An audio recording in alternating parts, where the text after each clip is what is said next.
morning, everybody. Good afternoon, everybody, and welcome to the City Planning Commission review session. And I would just like to observe that this is the 100th anniversary of the zoning resolution today. So, happy birthday to the zoning resolution.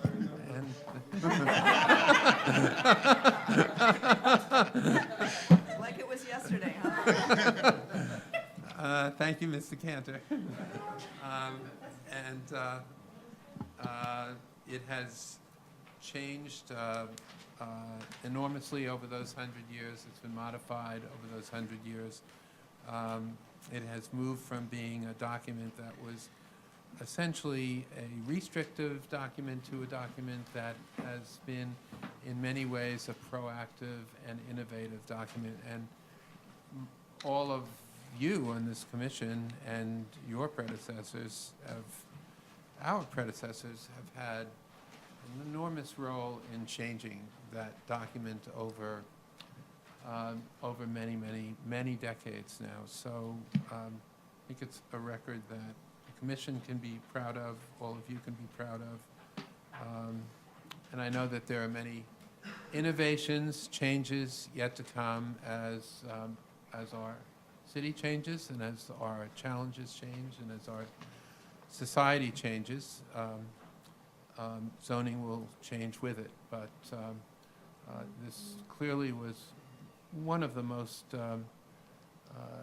important things that shaped the urban environment here in New York, but around the world, truly. It's hard to imagine a successful urban environment in this world, in a world now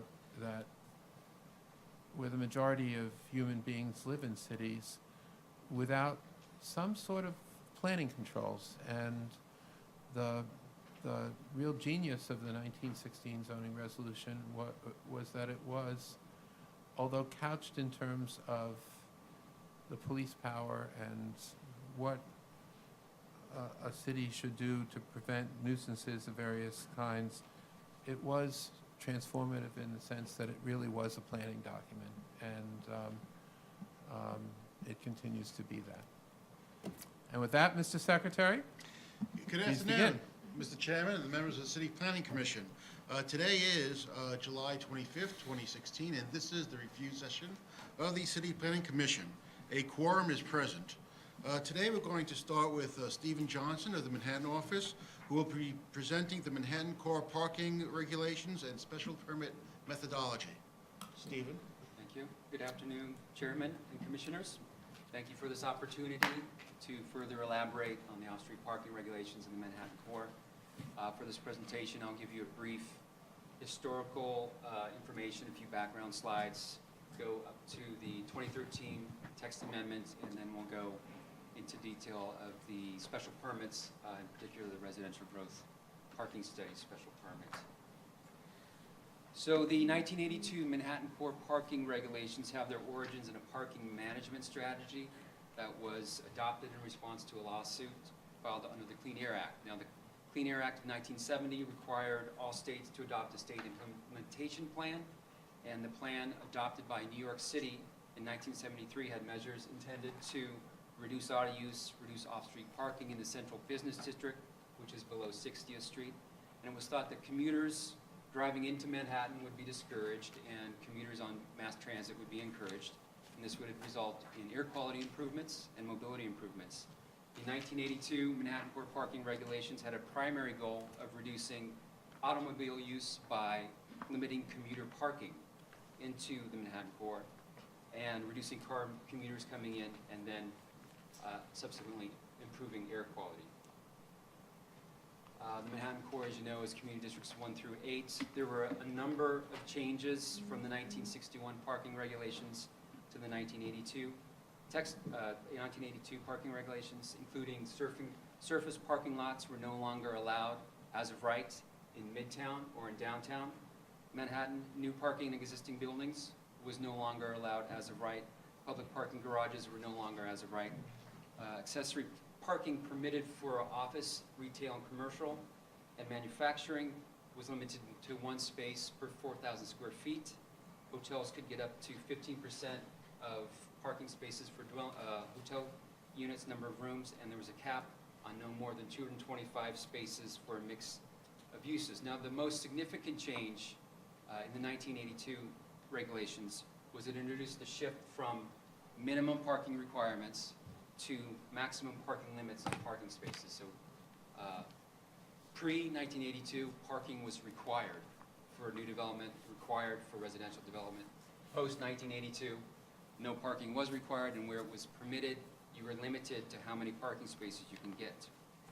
This idea of not requiring parking for new developments was pretty much unheard of at the time. It was very progressive, and it's still a very progressive policy.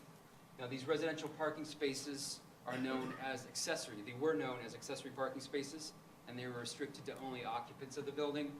And looking at the map here, you can see the percentages.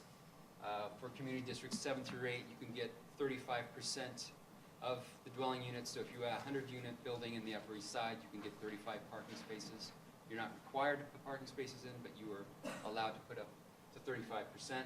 And in 1 through 6, you can get 20% of units.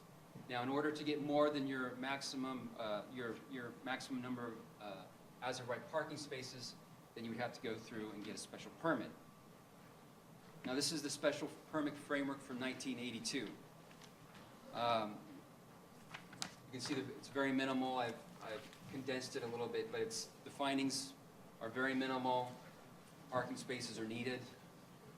Within the vicinity, there's insufficient parking spaces, a traffic congestion finding, and then adequate reservoir space. They did not require much data or information on parking or development in the neighborhood or in the area. I think what we were frequently hearing from the public and from the commission was that there were concerns about the amount of parking that was being requested by an applicant and whether that was a reasonable amount of parking. So after 30 years, the department undertook a review of the parking requirements. There were old, outdated provisions, and we wanted to strengthen the special permit findings and the special permits, so we initiated a study to look at how parking was being used in the Manhattan core. The study is still up on our website, and it's been there for a couple of years now. And I just wanted to touch on a couple of the key findings that we got from that study. So, along with the population increase and the employment increase, which is still continuing on to this day, the number of DCA licensed off-street parking spaces in the central business district decreased by about 20% from 1978 till now.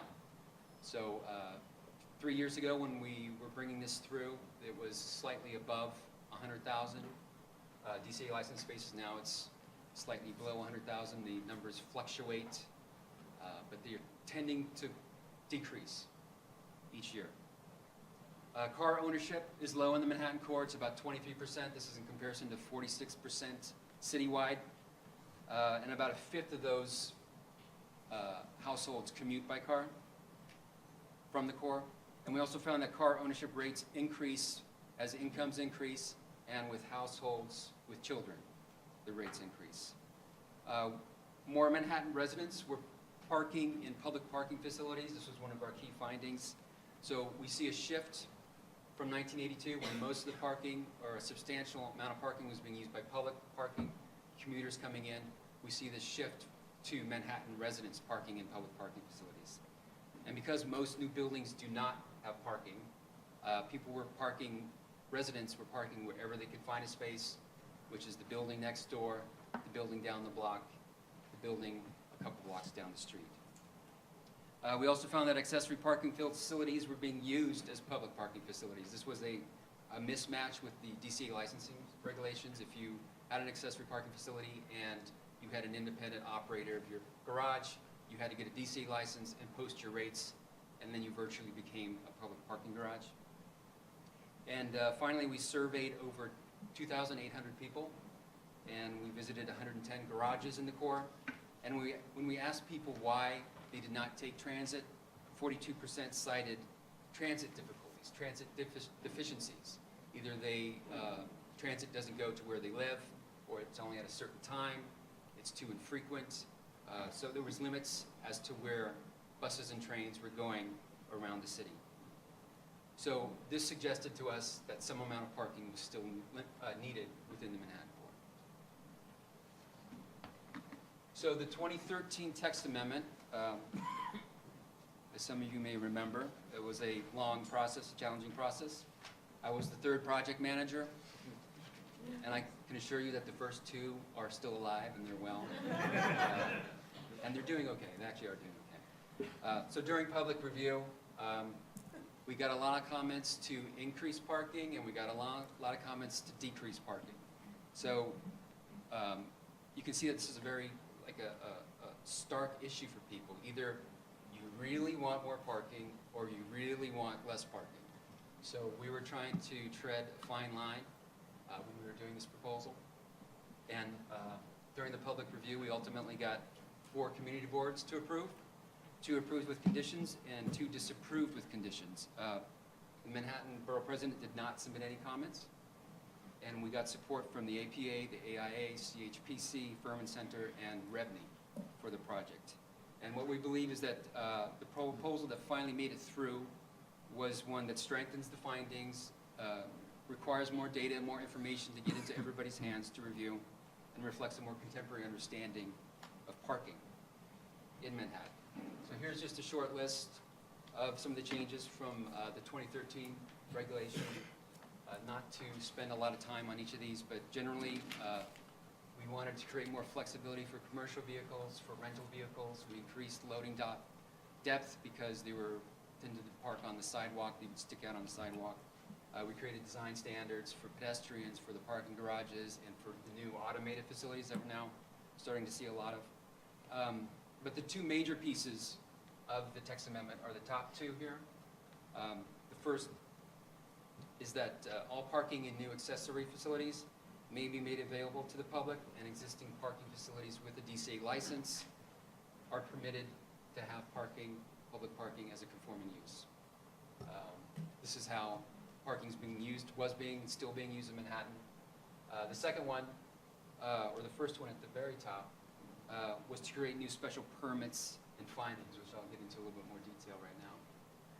So we created a new framework for the special permits, and it was twofold. So we have targeted special permits, and we have new findings for the special permits, new findings and conditions.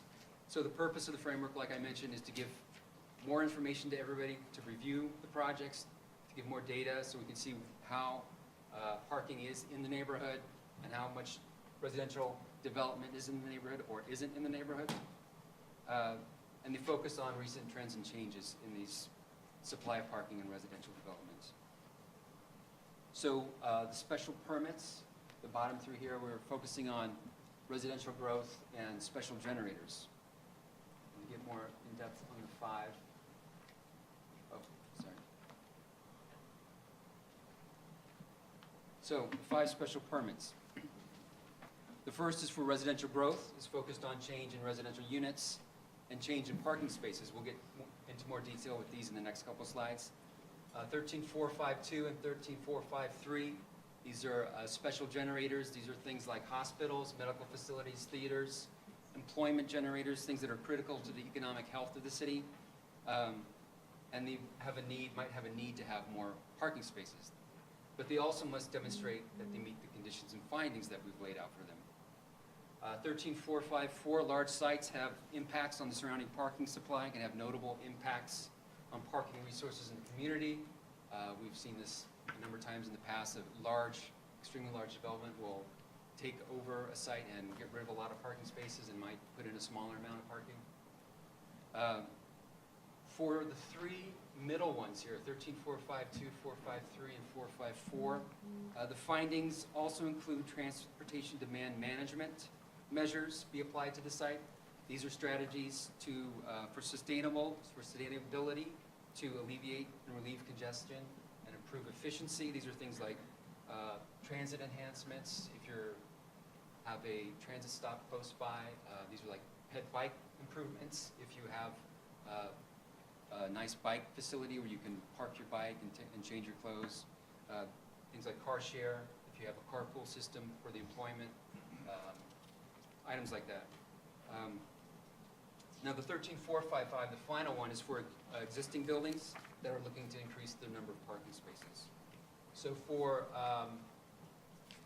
454 and 455, if those are predominantly residential developments, those also kick in to the residential growth parking study. So they would have to then do one of those parking studies that we're going to discuss now.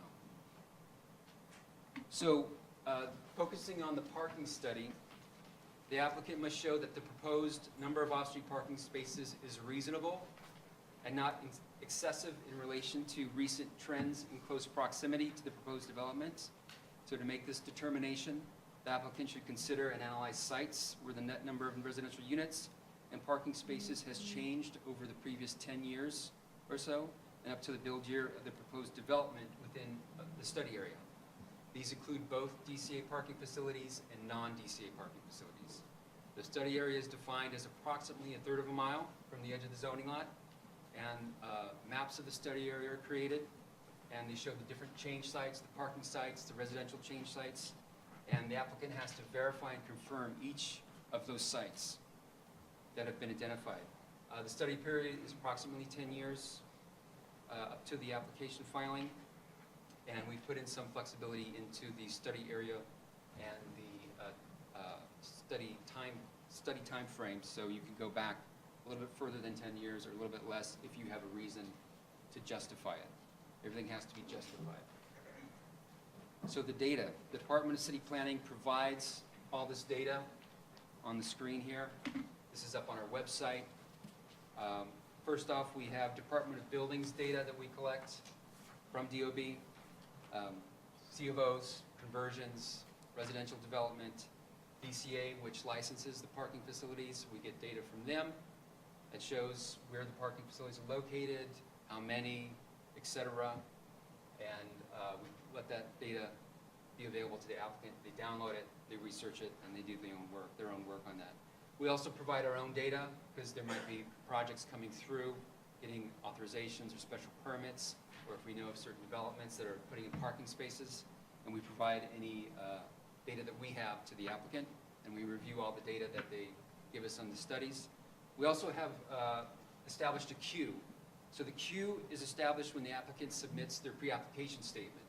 Now, this is the start of the process for the project at City Planning.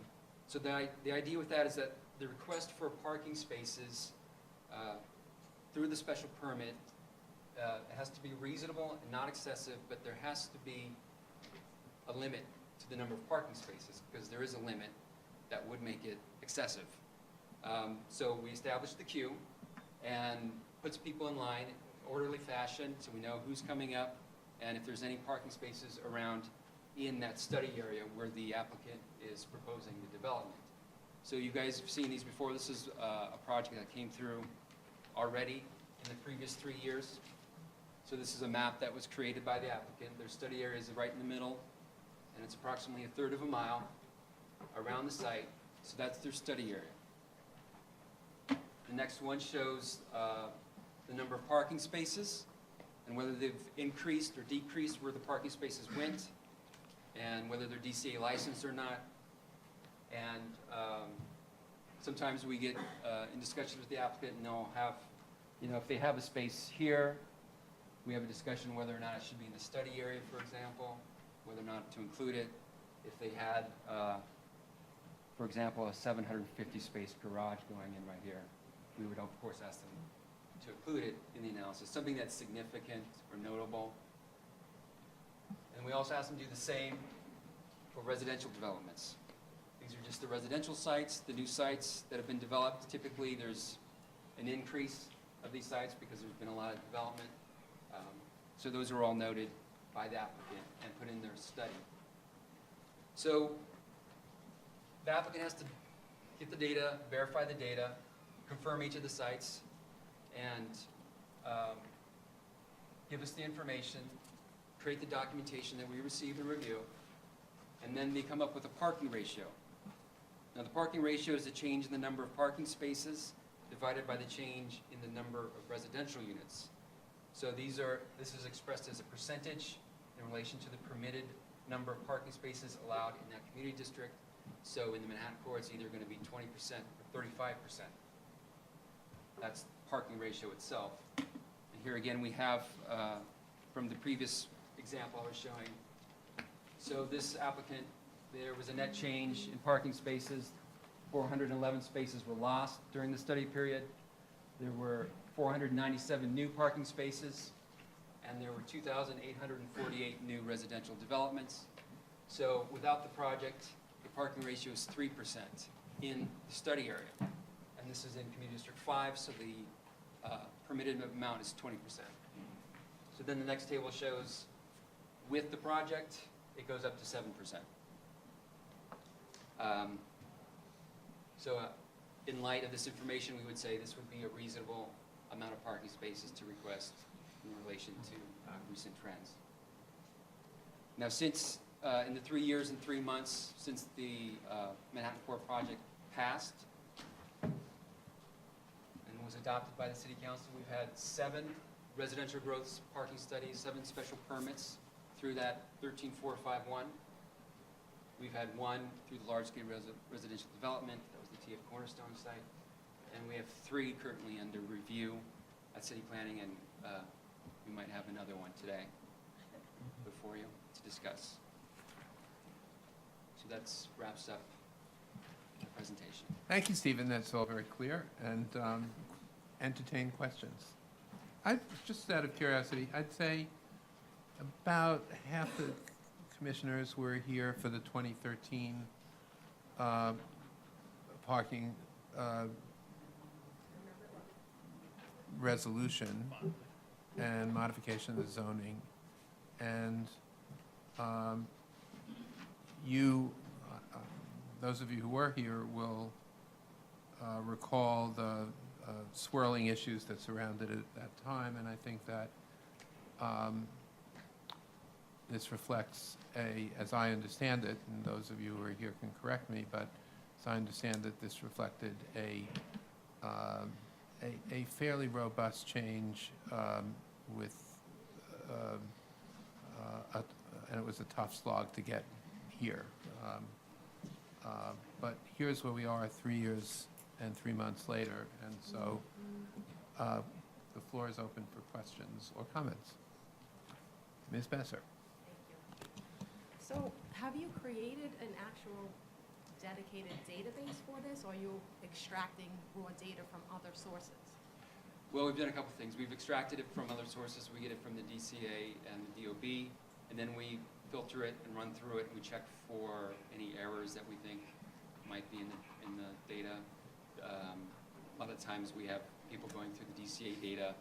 Sometimes people apply for their license and then, or they forget to, and then that gets dropped from the data, even though there's still an existing facility. So we're combing through everything as much as possible. And we're creating our own database in that we keep track of the special permits and who's getting them and the queue. We have a database where the That was queue. a great idea.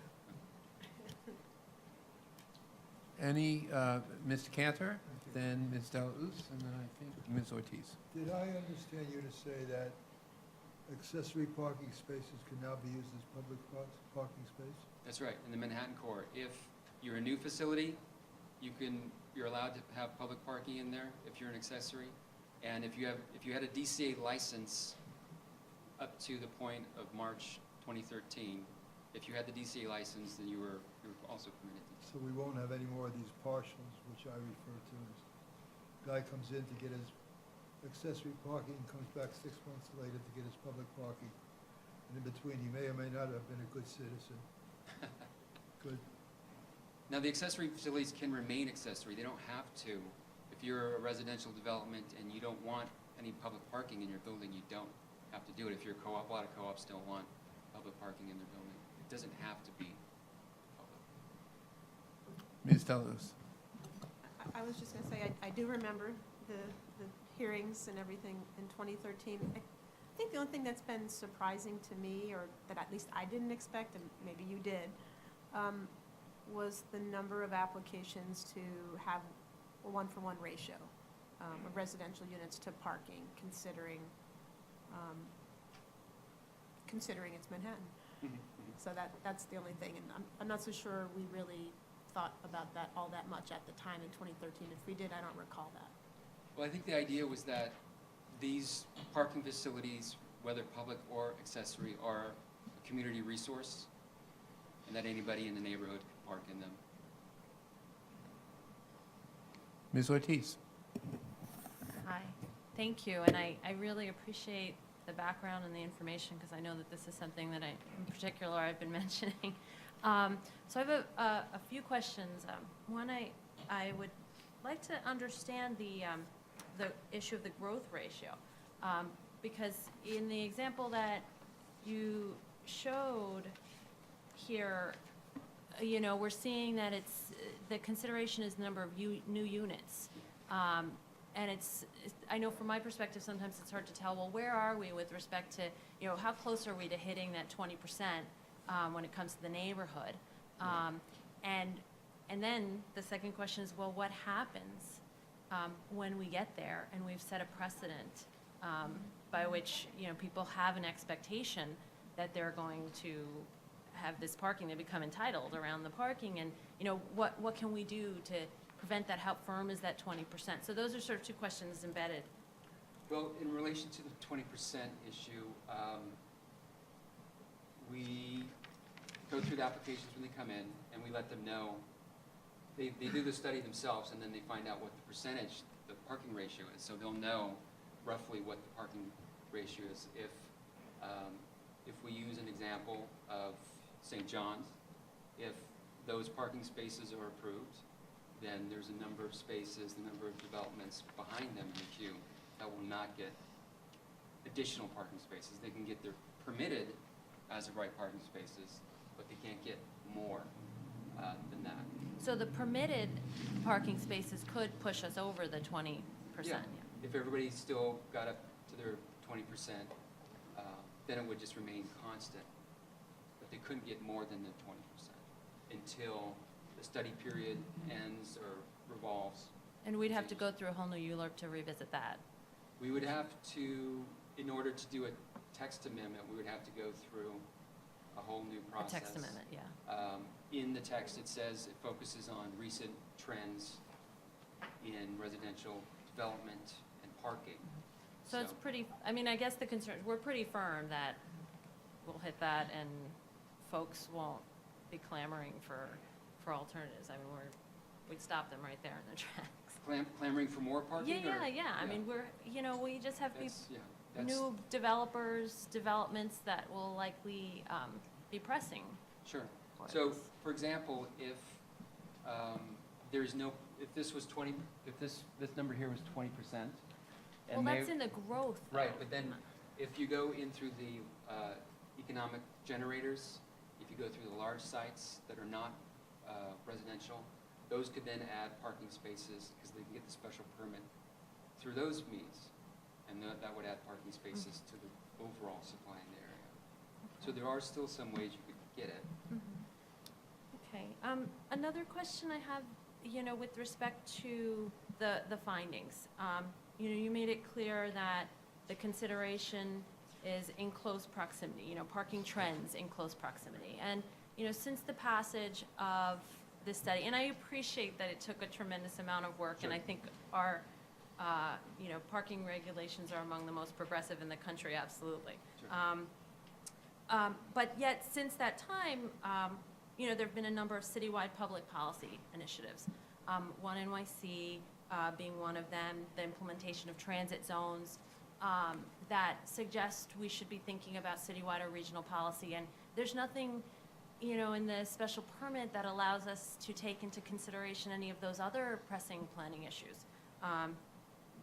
We know that sort of congestion or other externalities are the results of thousands of individual decisions like these, and there's no place, as a commissioner, for us to take those into consideration. I wondered, to what extent is there an opportunity to look at these citywide initiatives, or what would that entail to even, Right. are we opening up a Pandora's box, and Well, I think the issue is the Manhattan core is the standard, and that when we're getting transit zones around the city, you're trying to get to the Manhattan core standard because they're so progressive and there's not required parking.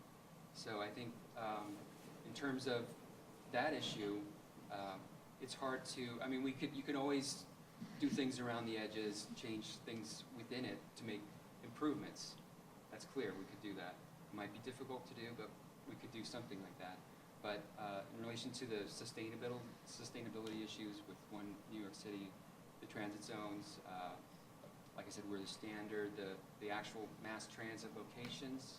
I mean, pretty much most of the Manhattan core and the CBD is centrally located with transit. There's a couple areas along the edges, Commuter Board 3 and West Chelsea, and there might be a little bit further around the edges. But it is pretty well served by mass transit, and we're very fortunate to have that. And if you look at the data, most Commuter Board 8 and Commuter Board 5 have the most parking facilities, and Commuter Board 5 is centrally located where all the transit is. So I'm not saying we can't make improvements within the text, but I think it might be difficult. But I guess it doesn't answer the question, where does citywide policy play a role, or can it play a role? We have, since the passage of this, we've had two major, citywide public policy initiatives that we might do well to consider in their decision around permitting. Sure. All for looking at those, but like I said, I think when you're not required to put any parking, that standard is more difficult to meet. Everyone's trying to get to our standard. I'll let others go. Mr. Knuckles. Thank you. So all new parking facilities may contain public parking, That's correct. which means accessory parking. Accessory parking can then have public parkers come in. Right. So are those designated spaces or spaces that just happen to be available? They happen to be available. A lot of this functions around pricing. So if you have a high vacancy rate in your parking structure, maybe you've priced things too high. So if there's vacancy, you'll take whatever people come in to park. You take what you can get. But it's available. There's also 30-day request from a resident or of the building where you can get the parking back if you're willing to pay whatever rate they're paying. This is also in the MDL. So what's the tipping point between accessory and public parking? Well, we found that operators tend to do a mix because it's a more efficient way of using their garages. So if you have a mix of people coming in paying a lot of money for an hour, then you have a steady supply of monthly parkers giving you the same amount every month that you can depend on. So there's usually a mix, I think, that they like to make. So I don't know if there's a line. Every garage is different. So if you're developing what is primarily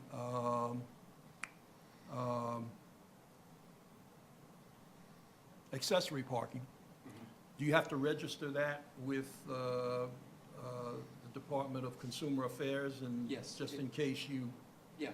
So you would get a DCA license. Right. Your new development, you get your DCA license, you post your rates and the number of spaces, the number of bike parking spaces, and then when people drive by, they'll look to see if they can park in the space. And if it's 85% residential, then there's an in and out amount, some play there. If it's about 70% residential, we found that obviously in community districts 7 and 8 had a lot of residential parking, more than some of the other ones, but it's about 70% of public parking facilities have residential monthly parkers in them. So it's just a mix of whatever they want to, whatever they can get to fill What was spaces. that, even 70% or 7%? 70%. 7 out. Yeah. Okay, thank you. Ms. Lemon. Stephen, thank you for helping us revisit this. I was there then. This is really complicated Yeah. stuff. But, we all come at it from a pretty simple sort of overall policy approach, and I think Commissioners Deleuze and Ortiz have, posed some of the conundrums that we face in trying to understand the analysis. We've gotten a wave of applications in Tribeca and West Chelsea where people are building very high-end condo projects where unit owners are going to expect to have a parking space. So we've got a pattern of one parking space per one unit. And somehow with the various policy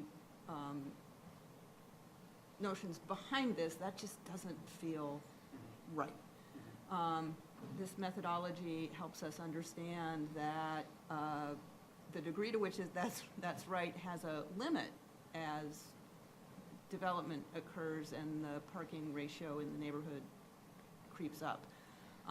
By the same token, I mean, you referred to CD5, and I think we have an application today where, on 29th Street, where the borough president's argument essentially is, this shouldn't be allowed because it's sitting right on top of more mass transit than anybody else in the world has, and it's just wrong to put a garage at that location. But both of those sort of broader policy issues really don't get much play in these findings as a result of the careful negotiations and calculations and whatnot that went into the creation of this program. Is that correct? That being on top of mass transit would have an The impact. proximity of mass transit is not a criteria. It is not a criteria. Right. It's a criteria in the sense that if you have exits around the mass transit, you can't interfere with those exits. Right. But And similarly, having 100% parking ratio isn't bad if you're in an area that is starved for parking, that you can have one of these buildings that has a 1-to-1 parking ratio. right, if the parking ratio, so like for example, in Little Italy, where there's no parking, you know, there we see projects that we've seen one or two projects come in and it's negative. The parking ratio is negative because there's just no Yeah. parking in the area. So if they're doing, this is just hypothetical, if there's 20 units and they're putting in 40 parking spaces, you are making, You're making it worse. you're You're making, making the ratio worse. yeah, but you're increasing your ratio, but you're making Manhattan residents happy because they're going to be able to find greater ability Right. to find a parking space. Right. So can I ask one question about how this works cumulatively? You referred to the queue. Yeah. We approve these projects. Development takes a very long time to happen. Some of these things get built, some of them don't get built. What's the, applicants come along, they look at the range of things that have been approved or actually, how dynamic is it? And you mentioned the St. John's situation. How do we count the ones that have been approved but not yet built? How does that factor Well, in? if they're approved, the approved number would be going into the calculation. Anything that's approved. Okay, even though it's not a parking space yet? Well, there'd be a build year, so for example, I think in the St. John's example, there was a couple projects in the area where their build year was before them, there was an authorization, which doesn't come through the commission for up to 15 spaces. So we had to add that one in to their calculation. So that's how we're kind of maintaining. Okay, but in the St. John's case, and then I'll stop, that's going to take, if that project does get approved with that amount of parking, it's going to take a very long time to Sure. get developed. But it could bring to a halt all new More, yeah, for, applications in the area, even for projects who might actually get built faster than. yes. The approved number, and that's the one that is approved, and that's what's on the record. Yeah. Whether it's in 2018 or 2019. Okay, so not necessarily connected to real spaces, but to approved spaces. Yeah. And then, actually, we would find out, this happened with the Tia Cornerstone project, the large site. That's the one on 57th Street? Yeah. They were approved for a number of spaces, and they put in less. So then we reduced the numbers in the analysis for that we were looking at. Thank you. Ms. Cantor? Yes, thank you. Did I understand you earlier, in those cases where accessory can now be used as accessory or as public parking, did you say that was only for new construction? No, it's also if you had a DCA license up to March of but, 2013. Can anybody who's in the area who doesn't have that license, can they apply retroactive? No. You either had to have the license or you're a new building. So this was idea is nobody was going to try to take advantage of the regulation. Well, is the regulation an attempt to ease the situation? Would not allowing them to come in for a conversion also help to alleviate the situation? If they came in to convert a different use or convert No, to have, right now you're saying the new design, the new test development, yeah. will allow them to come in as accessory and then use it as accessory and or public, plus the license that you were referring to. My question to you is, why couldn't I, as an owner of the building, that's 15 years old, why can't I take advantage of that same opportunity? Why are we denying the going back when we're trying to loosen things up? Because we felt like those were meant and used as actual accessory facilities, and they didn't want to do it.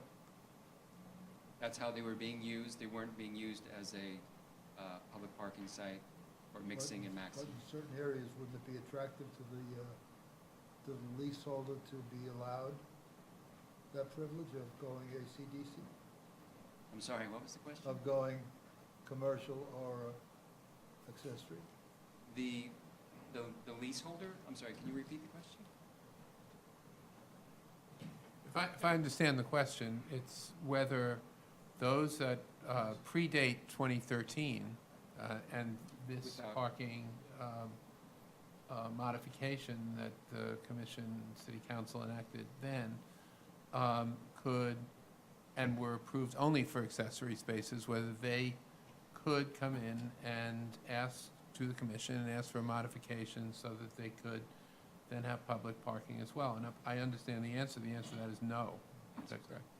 And I'm asking why. Because it was felt that those facilities were meant and used as accessory, and there was no need for them to switch over. You're working on the premise that they're all occupied. That they were occupied? Yeah, all those accessory spaces are being utilized. Or that they were grandfathered in a certain way, and that's what they had come in for, and, you know, this was a parking modification that was prospective rather than retrospective, I suppose. I wasn't Some here. of those accessory spaces are not fully used. Under the new construction, the guy can do public parking. New construction, that's right. And my question is, why the new building and not the old building have the same privilege? Right. If you have the DCA license, you have the privilege, I right? can apply for a license? You could, well, I don't want to speak for DCA. You can apply for the license, and whether or not it's checked and regulated. I guess what's confusing me is why, if we're trying to ease things and effectively make more space available, if there are buildings that are solely accessory, why can't we give them a mechanism by which they could be either or at their pleasure? Well, let me maybe to not entirely answer your question, but just to go back in time, and I wasn't here in 2013, but my understanding, just in terms of the public policy associated with this, was sort of twofold. One, on the one hand, to not encourage and in fact modestly discourage commuter vehicular access to the Manhattan core by limiting the number of public parking spaces, which for the most part, not entirely, but for the most part, would be utilized by people who didn't live in the Manhattan core but were driving in. And so we obviously, for all kinds of economic reasons, didn't want to prohibit that, but we wanted to regulate that. And at the same time, we wanted to maintain a degree of balance among the people who lived in Manhattan in community boards 1 through 8, so that they, who wanted to own cars and who wanted to have off-street parking and were prepared to pay for it. And that, in general, was the balance that was sought. Is that a fair statement? So, and from a public policy perspective, and from an environmental perspective, and from a public transit perspective, the goal of limiting commuter access was a desirable goal, whereas the goal of being more generous, shall we say, to people who lived in the Manhattan core did not negatively affect the environment. In fact, maybe positively affected the environment, because they could park their cars and didn't have to spend 4 hours looking for an offside on the street parking space, which would actually impact the environment and traffic flow. And as far as I know, whether the formula itself works as effectively as it might is another question, but I think the policy goals, as I understand it, those are the policy goals. Those of you who are here would know that better than I do. But And let me just, if I may, just offer an observation. I think, in addition to that, for those garages that were already operating with both public and accessories, we weren't going to penalize them, so the thought was they would continue to do so. For those that were operating solely as accessory, we didn't want there to be an incentive or any rush to convert those. So those that were already just accessory, we would keep them as such, and those that were coming forward in the future or already operating in the dual mode would continue to do so. I understand it at that time, thank you. But I'm building a building today, putting in 162 accessory spaces. I'm allowed to. Now, I got the building finished, it's a real hot neighborhood, lots of transients around looking for space. You told me that I can accept public, I can get public parking privileges under certain conditions. I decide it's much more advantageous for me, I'm 2 blocks from the theater district. I want to convert this whole thing to public parking. You will allow me to do that. Why can't the guy who was there a year before do the same thing? Ms., was that a rhetorical question, or do you want Stephen to take a crack at answering it? No, yeah, if it has an answer, fine, otherwise I don't think it's rhetorical. I mean, I don't understand the logic of trying to improve, allow more vehicles into the city at the same time we have this pool of cars, if you will, that might be available to go public.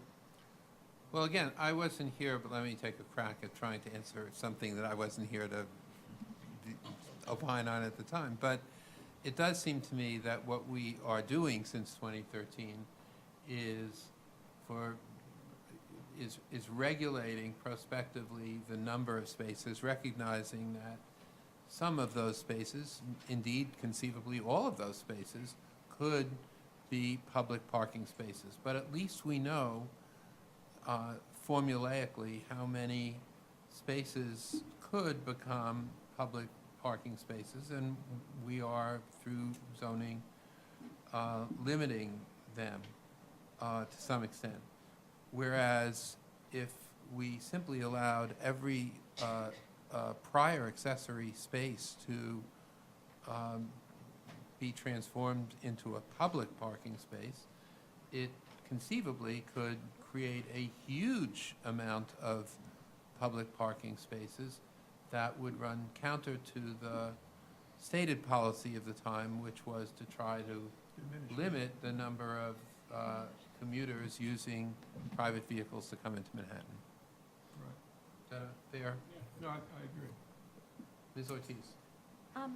You know, I guess one thing I'd like to bring up and sort of building on Commissioner Levin's question, you know, the special permit and the findings, and I've said this before, I guess I want to ask what it is we can do about it, really, but, you know, do not let us to take into account, at this time, public policy objectives that are citywide.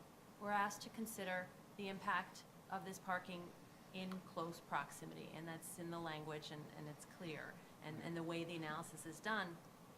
But, you know, now we have a tool in the form of transit zones. You know, now we have public policy objectives, you know, the 80 by 50 objectives, you know, to reduce emissions, to reduce congestion, that are quite substantive and aggressive. And, you know, in what ways can we expand the kinds of findings that we can take into consideration in these special permits so that we can consider these much larger public policy objectives? That would have to be something we would study and look at and see what could be doable and what we'd like to achieve. And do changes in findings trigger text amendment? Yeah, if you're changing the text, anything related to the actual text, you'd have to. Let me say this. I'm sure the framers of the 1916 zoning resolution would be surprised that we've spent an hour on parking, but maybe not. Let me say two things. One, we can take a look, I mean, it's only been 3 years, but we can take a look at whether the stated policy goals of the 2013 resolution are being met or not being met. And that's, I think, in a couple of respects. One, as Stephen already said, there's basically the same number, actually, of parking spaces in community boards 1 through 8 that there were in 2013, roughly 100,000, if I understood. 1 through 6. 1 through 6, I'm sorry. So I don't know whether that's a good thing or a bad thing, or whether that is in keeping with what the objectives were in 2013 or not, or whether we've really looked at this over a sufficient period of time, because we've been on the one hand, in a big building boom in Manhattan over the last 3 years. There are cycles, so that's one issue. Second issue, which I don't think we've really looked at entirely, but is available, I think, in terms of data, is to what extent private vehicles are coming into Manhattan, and has that grown or diminished as the workforce in Manhattan is increased by well over 100,000 people over the last 3 years, maybe more than 100,000, probably more than 100,000 people. So what impact does that have? And can we trace it to these parking regulations and what impact they've had? And we'll take a look at that and come back to you.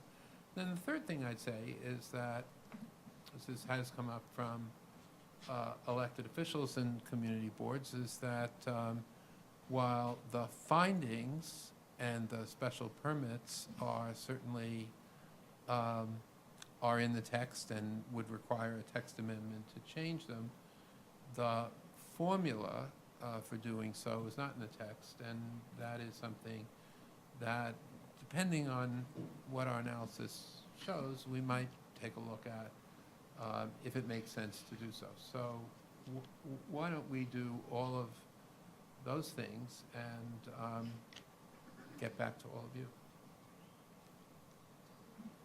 Okay? One final question. Mr. Sure. Chairman. Has any thought been given to allowing a maximum percentage of public parking in a building?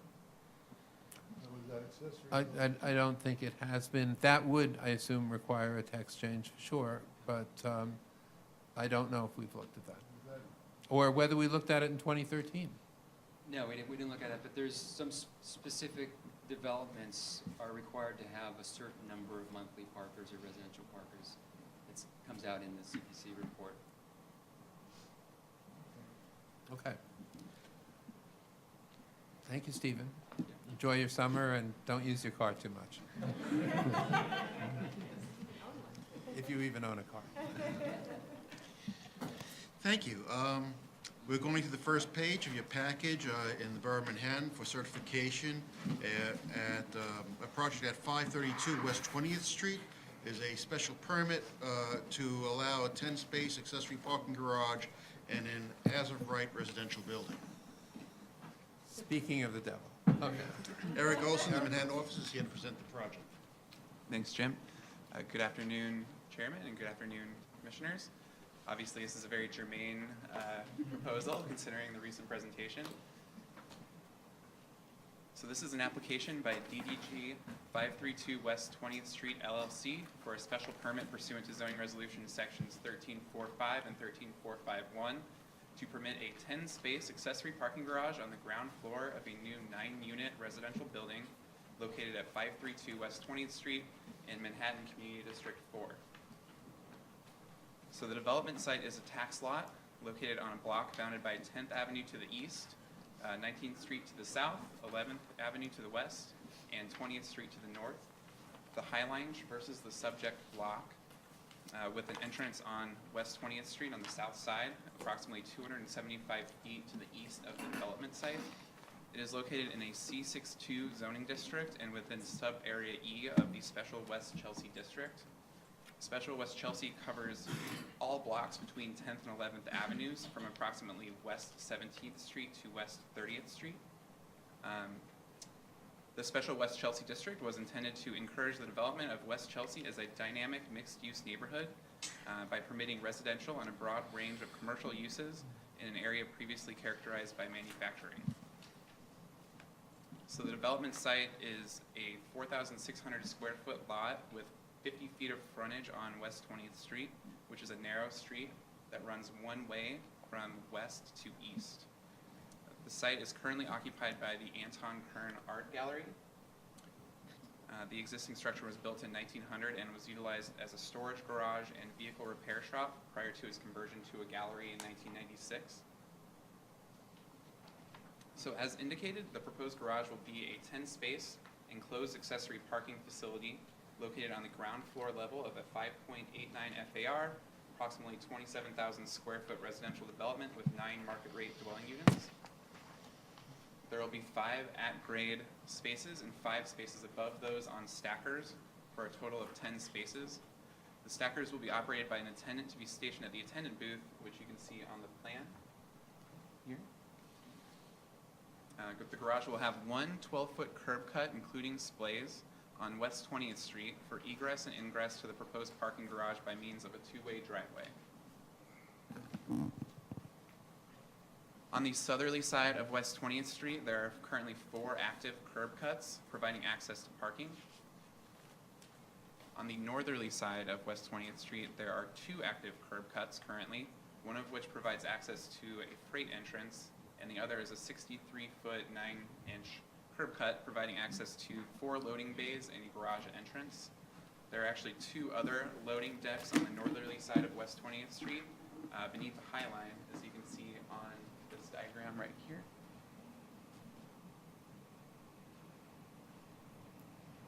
Entering motorists will access the garage from West 20th Street via the 12-foot curb cut and a 10.5-foot wide 2-way enclosed driveway which runs north and southbound along the east side of the residential lobby on the ground floor. No reservoir spaces are required or provided here. The Manhattan Core regulations were written to account for the unique characteristics of smaller garages by not requiring reservoir spaces for garages with 25 spaces or less. Entering motorists will travel approximately 40 feet to the attendant booth, where the attendant will direct vehicles to stop in a location that will not interfere with the pedestrian circulation within the garage or along the sidewalk. The attendant booth is located far enough from the street to prevent the idling of cars on the sidewalk, further ensuring no pedestrian or vehicular conflicts. Visible and audible warning devices will be placed at the garage entrance to reduce the potential for conflict between pedestrian and vehicular movements on West 20th Street.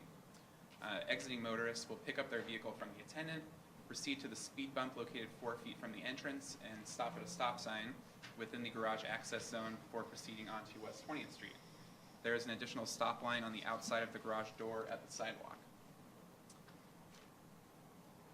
So I'll get into a discussion of the findings necessary for the granting of the requested special permit, which we just discussed at length, I suppose. So, Does anyone need a review?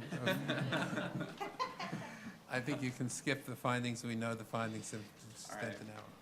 well, I will say that the applicant's findings mention the following. With respect to streetscape character, as I mentioned, the action would add one curb cut to a street with 6 other active curb cuts. So this could be seen as consistent with the existing streetscape. With respect to pedestrian conflicts, transportation access is spread throughout the street network in this area, and West 20th Street does not see a large volume of pedestrians. At least that's what the AKRF analysis found. AKRF's analysis showed that it is mostly people who live on the block who pass by the garage. With respect to vehicular conflicts, the garage is over 215 feet from the nearest intersection and is only expected to generate approximately 2 to 3 additional vehicles during peak weekday hours. This is a relatively small garage, so in general the impacts are much lighter than a larger garage. In this particular case, there are no environmental impacts. And so, again, this is a 13451 residential special permit.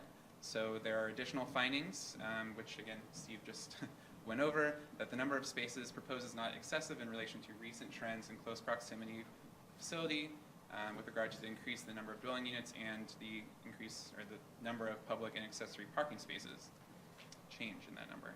So to make these findings during a 10-year look-back period within 1/3 mile of the site, the net increase in parking spaces relative to the net increase in dwelling units cannot increase a target ratio of 20%. The applicant's analysis found that during the look-back period, the area within 1/3 mile of the site experienced a net increase of 1,428 dwelling units and a net gain of 224 parking spaces. Therefore, the ratio of parking spaces to residential units would be 17.1% without the proposed development and 17.7% with the proposed development, which is below the target rate of 20%. And that concludes my presentation. So, let me note that this is a 9-unit building, seeking 10 parking spaces. And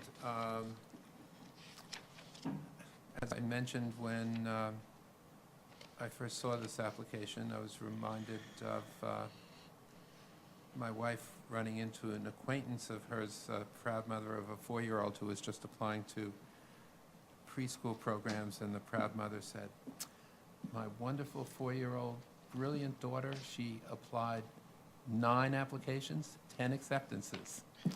And this is the situation here.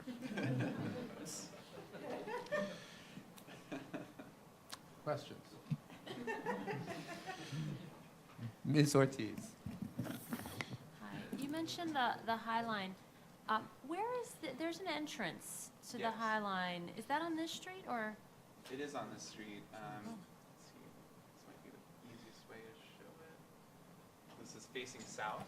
It's on the southern side of the block, approximately 275. It's on the same side of the street as this, That's correct. and the distance However, it's a one number of- property, right? I'm sorry? The distance is how far? 275 feet to the east. from that stairwell.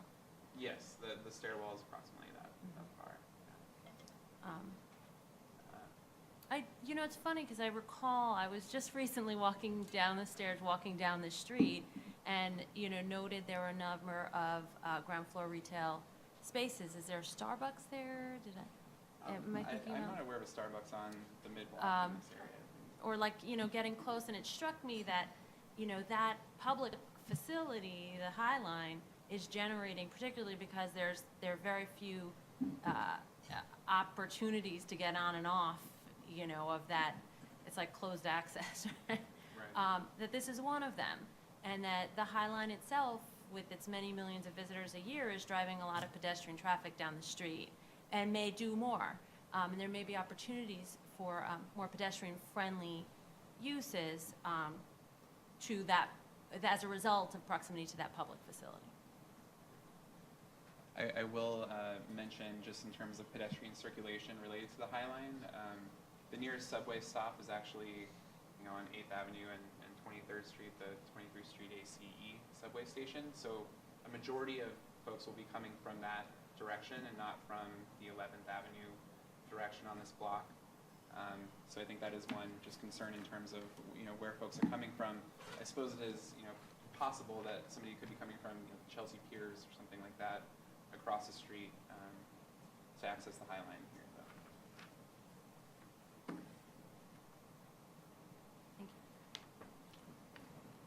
Any other questions?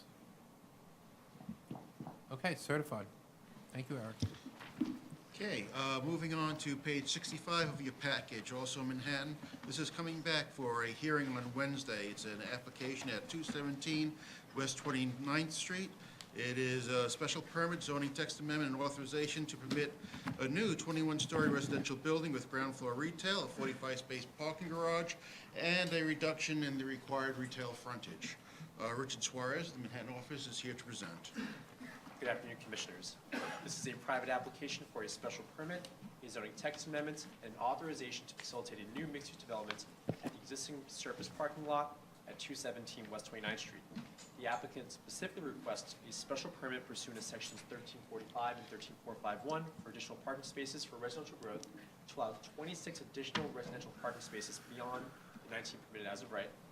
A zoning text amendment to the M160 regulations establishing a new section 42486 to modify the retail frontage requirements of section 42485, and an authorization pursuant to the new section 42486 to reduce development's required retail frontage from 50% to 37%. This application was certified and referred by the Commission on April 11th and is returning for a public hearing on Wednesday following review by Manhattan Community Board 5 and the borough president. So let's quickly go through the project again. 217 West 29th Street, which is here, is located on the north side of West 29th Street between 7th and 8th Avenues, just east of the Chelsea neighborhood of Manhattan Community District 5, and 2 blocks south of Madison Square Garden and Penn Station. The site is located in the city's first M160 zoning district, which is characterized by a mix of loft-like office and light manufacturing buildings with a strong street wall condition among a number of surface parking lots. The site itself is an existing surface parking lot with a capacity for 48 parking spaces, including stackers. The zoning lot, which is comprised of 2 tax lots, has approximately 70 feet of frontage and measures 6,896 square feet in area. The applicant proposes to develop the existing surface parking lot with a 21-story, 95-unit residential building with ground floor retail and 45 accessory parking spaces on the ground floor and sub-cellar levels. The building would have a street wall of approximately along West 29th Street that rises to a height of 125 feet, above which dormers would be located within the required 15-foot setback area, and then the building would rise to an overall height of 210 feet. Along the ground floor would be frontage dedicated to retail use at 26 feet, a residential lobby of 11 feet, and a parking entrance of 16 feet. The building will contain approximately 79,000 square feet of floor area, or an FAR of 11.47. And the proposed development will provide 20 permanently affordable units, totaling approximately 20% of the building's floor area. In order to facilitate the proposed development, a parking special permit is required to exceed the as-of-right amount of parking spaces. A zoning text amendment is required to create a mechanism to modify the retail frontage requirements. An authorization pursuant to that proposed text amendment is required to allow the Commission to reduce the required retail frontage on the site. So I'll go through the 3 actions. I'll go through the special permit, and then I'll lump the text amendments and the authorization together as I did before on the 11th. The applicant proposes to provide 45 parking spaces on the ground floor and sub-cellar levels of the development in excess of the 19 permitted as of right. The proposed garage would have a 16-foot entrance. So here's the entrance here. So here's the retail space, the lobby, and then the 16-foot entrance, which would be served by a 20-foot curb cut. Entering vehicles would go down a ramp where there would then be 2 reservoir spaces. An attendant would either park the vehicle on the ground floor, where there are 3 parking spaces proposed, 1, 2, 3, 2 of which are ADA spaces, or use the car elevator here that would take cars down to the sub-cellar level where there are 42 spaces proposed. This is 1 level, but we're showing 2 levels. We have the surface level, and then we have the kind of elevated tray level. So 19 of these spaces would be located at the surface level, and then 23 would be located where they would be elevated. And given the limited space within the subcellar, the applicant is proposing a system of movable post trays that use a mix of ceiling and floor-mounted posts to free up maneuvering space on the surface level. And these cars have been arranged in such a way to allow the efficient movement of vehicles on that floor. So this is just a quick look at the system that's proposed. And depending on the location, there would be a certain number of posts that would be able to either move or come down from the ceiling to free up a lot of space on the ground floor. And then the next two actions are the zoning text amendments and the authorization. Section 42485 requires that zoning lots on narrow streets with a frontage of 50 feet or more dedicate at least 50% of the street frontage to retail uses for a depth of 30 feet. As it will apply to this site, West 29th Street is a narrow street, and the zoning lot has 69 feet, 10 inches of frontage, requiring 50%, or 34 feet, 11 inches of frontage for retail use. As a consequence of locating a garage entrance, a lobby with just enough room for a revolving door, and a fixed door for accessibility and required egress, along with the presence of coned vaults, the applicant has indicated that only 25 feet, 11.5 inches of retail frontage can be provided, equal to 37% of the frontage. Furthermore, the applicant has indicated that the core placement, which is constrained by the depth of floor plates resulting from the application of M160 bulk regulations, prevents the retail space from achieving the required depth of 30 feet. The applicant has indicated that this issue is not unique to the site of relatively narrow frontage, where parking may be provided as of right. Through a series of analysis conducted in consultation with the department, the applicant has determined that zoning lots within the M160 district with a frontage of less than 75 feet, such as this site, could find it challenging to provide the required 50% retail frontage in a parking entrance. As such, the applicant proposes a zoning text amendment to the M160 regulations to create the new section 42486 to allow the commission to modify for zoning lots between 50 and 75 feet the retail frontage and depth dimensions of section 42485. And this is in order to prevent sufficient space for access to a parking or loading facility. In addition to finding that the modifications are necessary for providing access to a parking or loading facility, the commission must also find that the modification will not adversely affect the streetscape experience, will not impact the viability of such use, and the resulting ground floor frontage will contribute to a vibrant mixed-use district. With the proposed text amendment that establishes the authorization with new section 42486, the applicant is also requesting the authorization to reduce the amount of retail provided on the development from 34 feet 11 inches to 25 feet 11.5 inches. The requested authorization also includes reductions in the retail depth to accommodate circulation around the core and necessary egress. So this is just a look at the ground floor. Here's a 16-foot opening. The lobby entrance would be here. This is the retail here, and then this is a fire door here. I should note that between referral of the proposed zoning text amendment and today, the wording of section 42485 was slightly revised as part of the adoption of ZQA. Before ZQA, section 42485 required 50% of zoning lot frontage be dedicated to retail use for a depth of 30 feet, for zoning lots between 50 feet or more of frontage. The current version of 42485 maintains the 50% retail frontage requirement for a depth of 30 feet, but the difference is that section 42485 specifies the frontage requirement in that language and then directs the reader to sections 37, 32 for the depth requirement. What the commission is modifying as part of the proposed zoning text amendment and the authorization remains unchanged from what was considered at the time of referral. On June 9th, Manhattan Community Board 5 issued recommendations for the three proposed actions. In regards to the parking special permit, the Community Board recommended by a vote of 21 in favor, 20 opposed, and 1 abstaining, approval of the application. Although not reflected in the written resolution, the split vote reflects concerns among board members the site is centrally located in a rather transit-rich environment, and certain members question the need for additional parking. The board does acknowledge that there is an overall reduction in the nominal amount of parking spaces by 3 spaces on the site. In regard to the zoning text amendment and the authorization, which were considered together, the community board, by a vote of 41 in favor, 0 opposed, and 1 abstaining, recommended denial of both applications. The community board, in its resolution, felt that a VSA variance relating to unique physical conditions would be more appropriate than the requested actions. The board also felt that any amendments to the M160 regulations should be studied and proposed by the Department of City Planning instead of by the applicant, and expressed concern that this amendment may be tailored to the unique conditions of just one site. In regards to the community board's comments on the retail frontage requirements and the appropriateness of any changes to the M160 regulations, it is not uncommon for the department or an applicant to find that the application of new zoning regulations to a particular site may bring to light issues that were not previously studied. The department did work closely with the applicant to study the potential development sites in this district and the challenges that the smallest sites may face in providing both required retail and as-of-right parking entrances.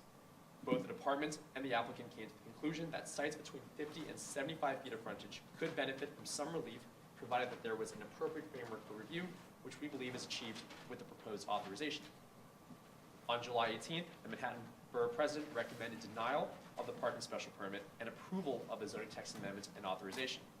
In regards to the special permit, the Borough President felt that while the application might very well meet the findings for the special permit, that the findings are too narrowly focused and do not factor in access to mass transit. As part of the recommendation to deny, the Borough President feels that the site's proximity to Penn Station suggests that there is much less of a need for destination-based car storage for residents. In regard to the text amendments and the authorization, the Borough President felt that having flexibility for retail requirements for narrow lots is appropriate, and believes that the resulting size and frontage at this site would still allow for viable retail space, citing the presence of many commercial ground floor spaces in the area with less than 26 feet of frontage. A number of questions were raised by commissioners at the April 11th review session, which the applicant will be prepared to respond to at Wednesday's hearing.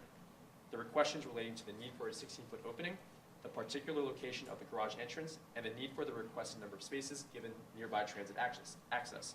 The chairman also commented on the height of the ground floor retail space, which is less than 10 feet tall, and asked if it could be made taller. The applicant is aware of the concerns with the ground floor height, and we discussed it with them prior to certification. And the applicant will be able to address all of these questions and comments at the public hearing, including those raised by the community board and the borough president. Thank you. Thank you, Richard. Richard, could you go back just to the last slide? Yeah. And just want to note that at certification, this is an application which seeks to reduce the retail frontage for operational reasons. At the same time, which will clearly result in a less desirable retail space. At the same time, the applicant could have mitigated the impact of that by taking advantage of ZQA, which had been enacted when this application was certified, to provide the kind of height that for retail space that ZQA really asked for and believes, as this commission and the city council does, that higher height, appropriate height would provide for better retail space. And it's especially dramatic here where you can see that the proposed height of 10 feet is not only not at the level that ZQA permits, but is indeed lower than the retail that exists in the on the adjacent sites and on this block generally. So I find it disturbing that with the advanced knowledge of that and the fact that ZQA not only had been enacted by the time of certification, but also was well along in its own public review process when this building was being conceived and planned, that the applicant so far has not taken advantage of this, and to me it draws into question whether the text amendment is appropriate. But Mr. Nutt? I have a question. I don't know if I was here for the review session. So my question is, the community board's rationale for, on the one hand, approving the garage use, but seemingly undercutting or disabling their permission on the one hand by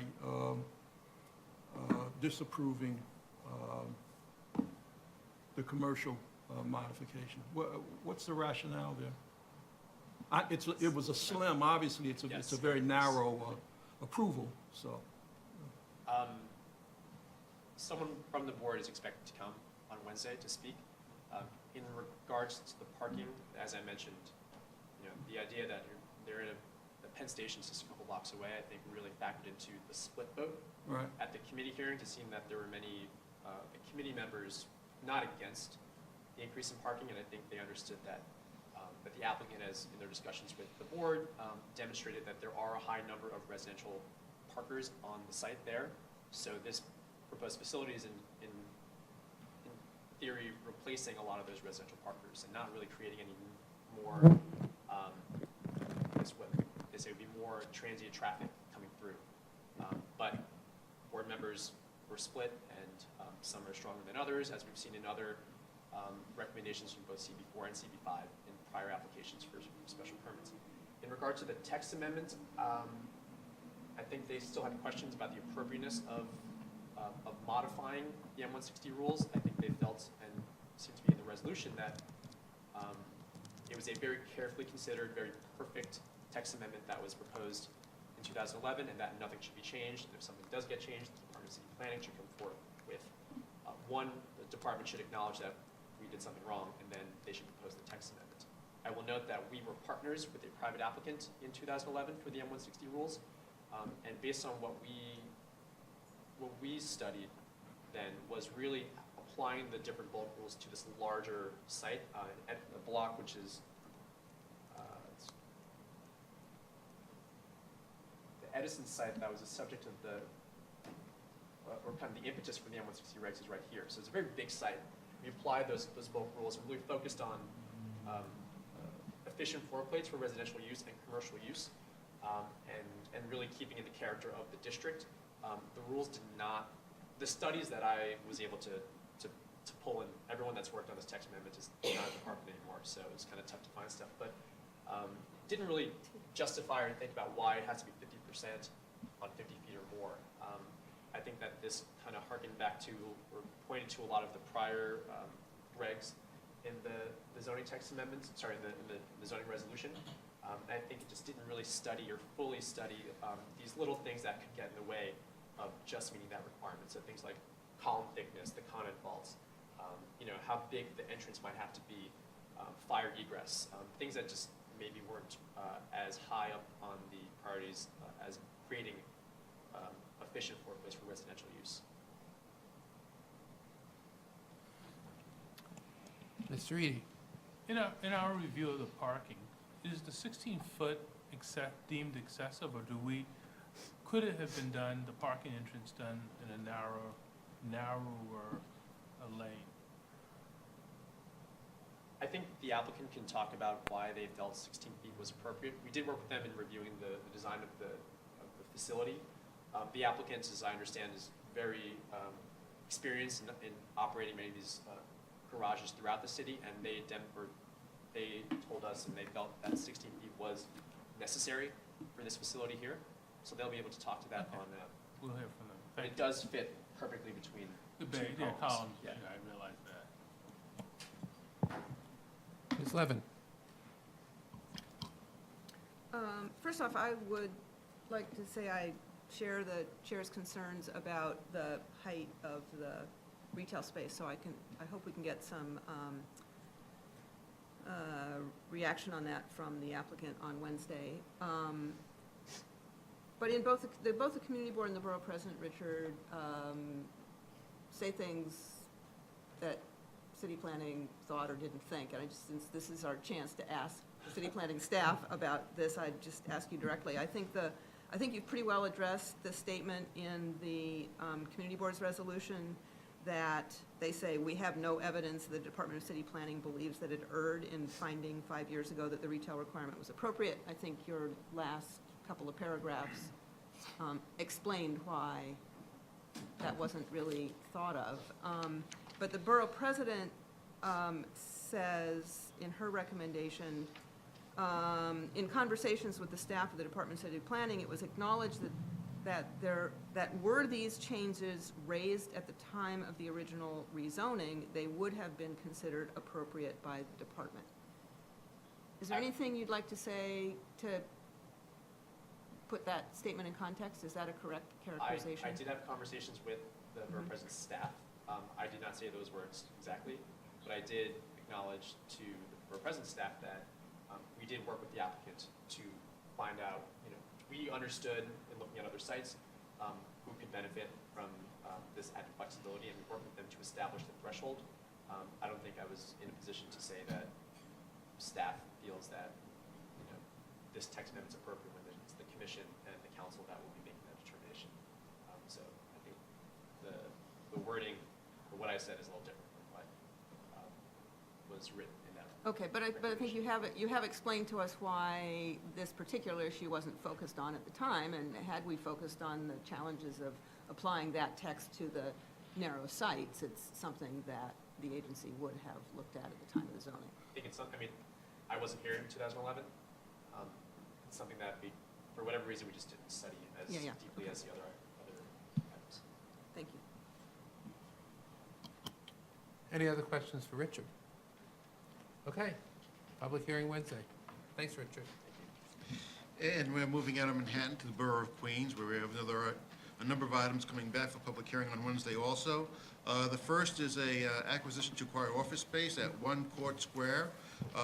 It's approximately 30,000 square feet of space for the Department of Health and Mental Hygiene. Debbie Carney of the Queens office is here to talk about it. Good afternoon, Commissioners. The Department of Citywide Administrative Services is proposing to acquire approximately 30,000 square feet of office space at 1 Court Square in Queens Community District 2. This space would be used as offices for the Department of Health and Mental Hygiene and would facilitate the expansion of its programs and its services. You'll remember a few months ago, on May 25th, you voted to approve 2 Department of Health and Mental Hygiene applications to acquire office space. One at 1 Court Square, and the other at 3636 33rd Street, further north. At that time, neither of the buildings at the 2 locations had enough space available to house the entire Department of Health needs. DCAS therefore proceeded with the intention of securing space at both sites. Subsequent to the approval, however, an additional 30,000 square feet of space has become available at 1 Court Square, making it possible for the Department of Health and Mental Hygiene to accommodate all of its office space needs at this one location. The site is a city court building. It's a 50-story office building located in the Court Square sub-district of the Long Island City Special Mixed Use District. It's located in a C53 zoning district, which is a high-density district. Surrounding uses are a mix of medium and high-density land uses. Here's the building. What DOH proposes is to acquire the 30,000 square feet of rentable square feet of office space under a sublease agreement that runs through April 29, 2020. DCAS will work to obtain a long-term agreement in the interim. The proposed acquisition will accommodate approximately 200 staff members on the 14th floor. And staff duties will be administrative. There will be no visitors coming to these offices. Questions for Debbie? Ms. Levin? So Debbie, what happens to the 33rd Street acquisition approval? Does it stay on the books, and can DCAS go find another city tenant for it? That will or not that's be, just, that will not be signed. That lease is no more. Okay, so that ULURP was for the specific purpose of this user, and since they're not taking it, it's done. Thank you. Any other questions? Okay, public hearing Wednesday. Item number 4, page 141 on for your package. At 8613 Liffords Boulevard, a special permit to permit an eating and drinking establishment with dancing in the cellar of a building on Liffords Boulevard in Queens. This is coming back for public hearing on Wednesday, and Brendan Pilar of the Queens office is here to present the application. Good afternoon, Commissioners. As Jim said, 8613 Lefferts Boulevard is back for a pre-hearing review. It was certified on May 23rd. The applicant, Siberian Ice LLC, seeks a special permit pursuant to zoning resolution section 74711 to allow for the use of the cellar of a landmark building as an eating and drinking establishment with dancing. The building itself is known as the Richmond Hill Republican Club. It was designated as a landmark by LPC in 2002, and according to the LPC report, it was built in 1908 and served as a social gathering spot and entertainment center for the local community, and stands as an excellent example of small-scale colonial-style civic architecture. Here we have a little bit before and after. Prior to its acquisition by the applicant in 2007, the building had been vacant since the mid-1980s, but the applicant has been performing restoration and structural work on the building in compliance with LPC guidelines. A quick review of the area surrounding the project area is that it is developed with a mix of uses. You have residential uses located immediately adjacent to the rear of the project area. These are typically 2- and 3-story detached and semi-detached residential buildings. You also have more mid-rise buildings as you move up and down Lefferts Boulevard. Along Jamaica Avenue, which the J and Z train runs on elevated tracks above, you have a mix of mixed-use buildings, primarily ground floor commercial uses with residential units above. And as you move further south down Lefferts Boulevard, the commercial character of Lefferts continues. To the west of the project area, you have more residential development, but you also have a manufacturing zoned area just to the south of the project area as well. And the zoning in the surrounding area really reflects this range of uses. We're going to take you on a quick walk down Lefferts Boulevard past the project site. Starting with the image on the top left, we have Hillside Avenue and Lefferts Boulevard. Just to the north of the project site, we have a mixed commercial community facility building. Moving one building down, you have the subject building, the Richmond Hill Republican Club. Just to the south of that building are 2 residential structures, and then the commercial character of Lefferts Boulevard picks up just past that second residential building with a mix of commercial uses, including pet supply stores and automotive repair, as well as small neighborhood retail uses. Now, there is an active as-of-right use occupying the first and second floors of this building today.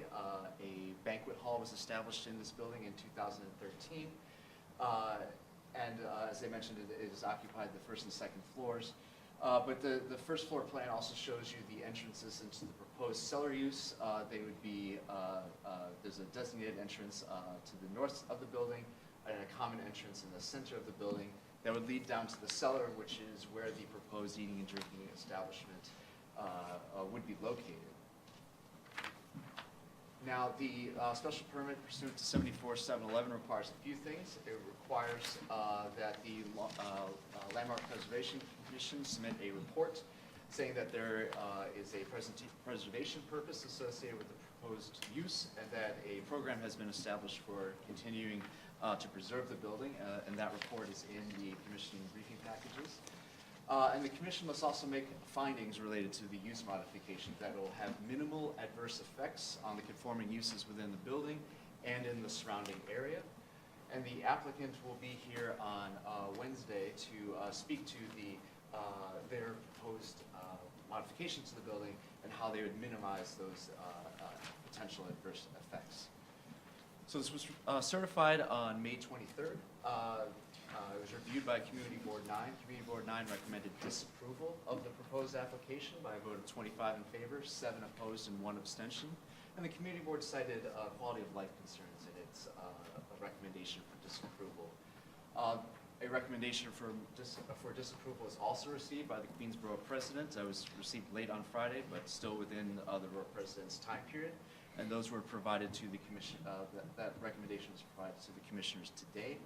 And the Queensborough President also cited the Community Board's concerns about quality of life impacts associated with the proposed use. As I mentioned, the applicant representatives are expected to appear at the commission's hearing on Wednesday. I do also expect the chair of the community board's land use committee to come reiterate the community board's recommendation to disapprove.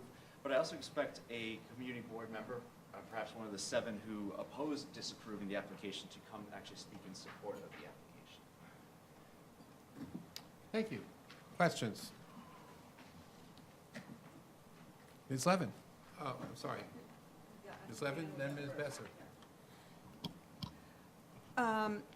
Brendan, I think we asked this question at certification. I wonder if you've learned anything more since then about 311 calls or the experience of the local police precinct with respect to quality of life associated with the current operation? That's right. So I re-reviewed the 311 complaints. You can go back one year from today and see that there are no, I was not able to identify any noise-related complaints related to the existing banquet hall use, which currently only operates on Saturday nights,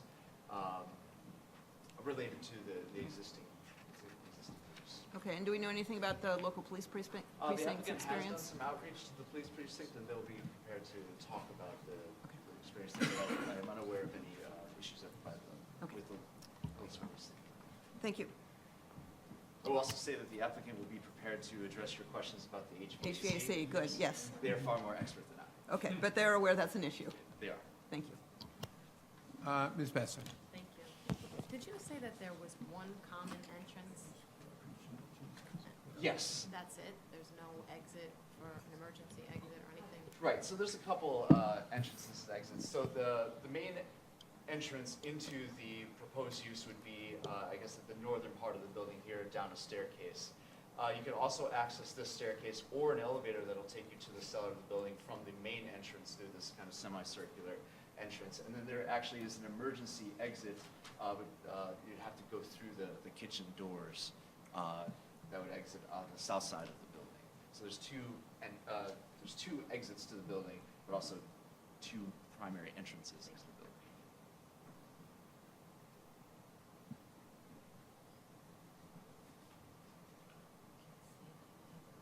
Ms. Ortiz? Hi. Interesting application.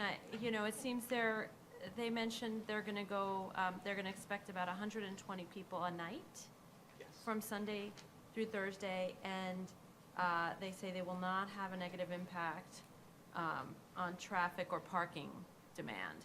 How is that the case? How can that be the case? Well, they've done some thinking about how they can potentially alleviate both noise and traffic. So they've arranged for off-site parking. They have valet parking operating today and would continue to operate valet parking if the special permit was approved.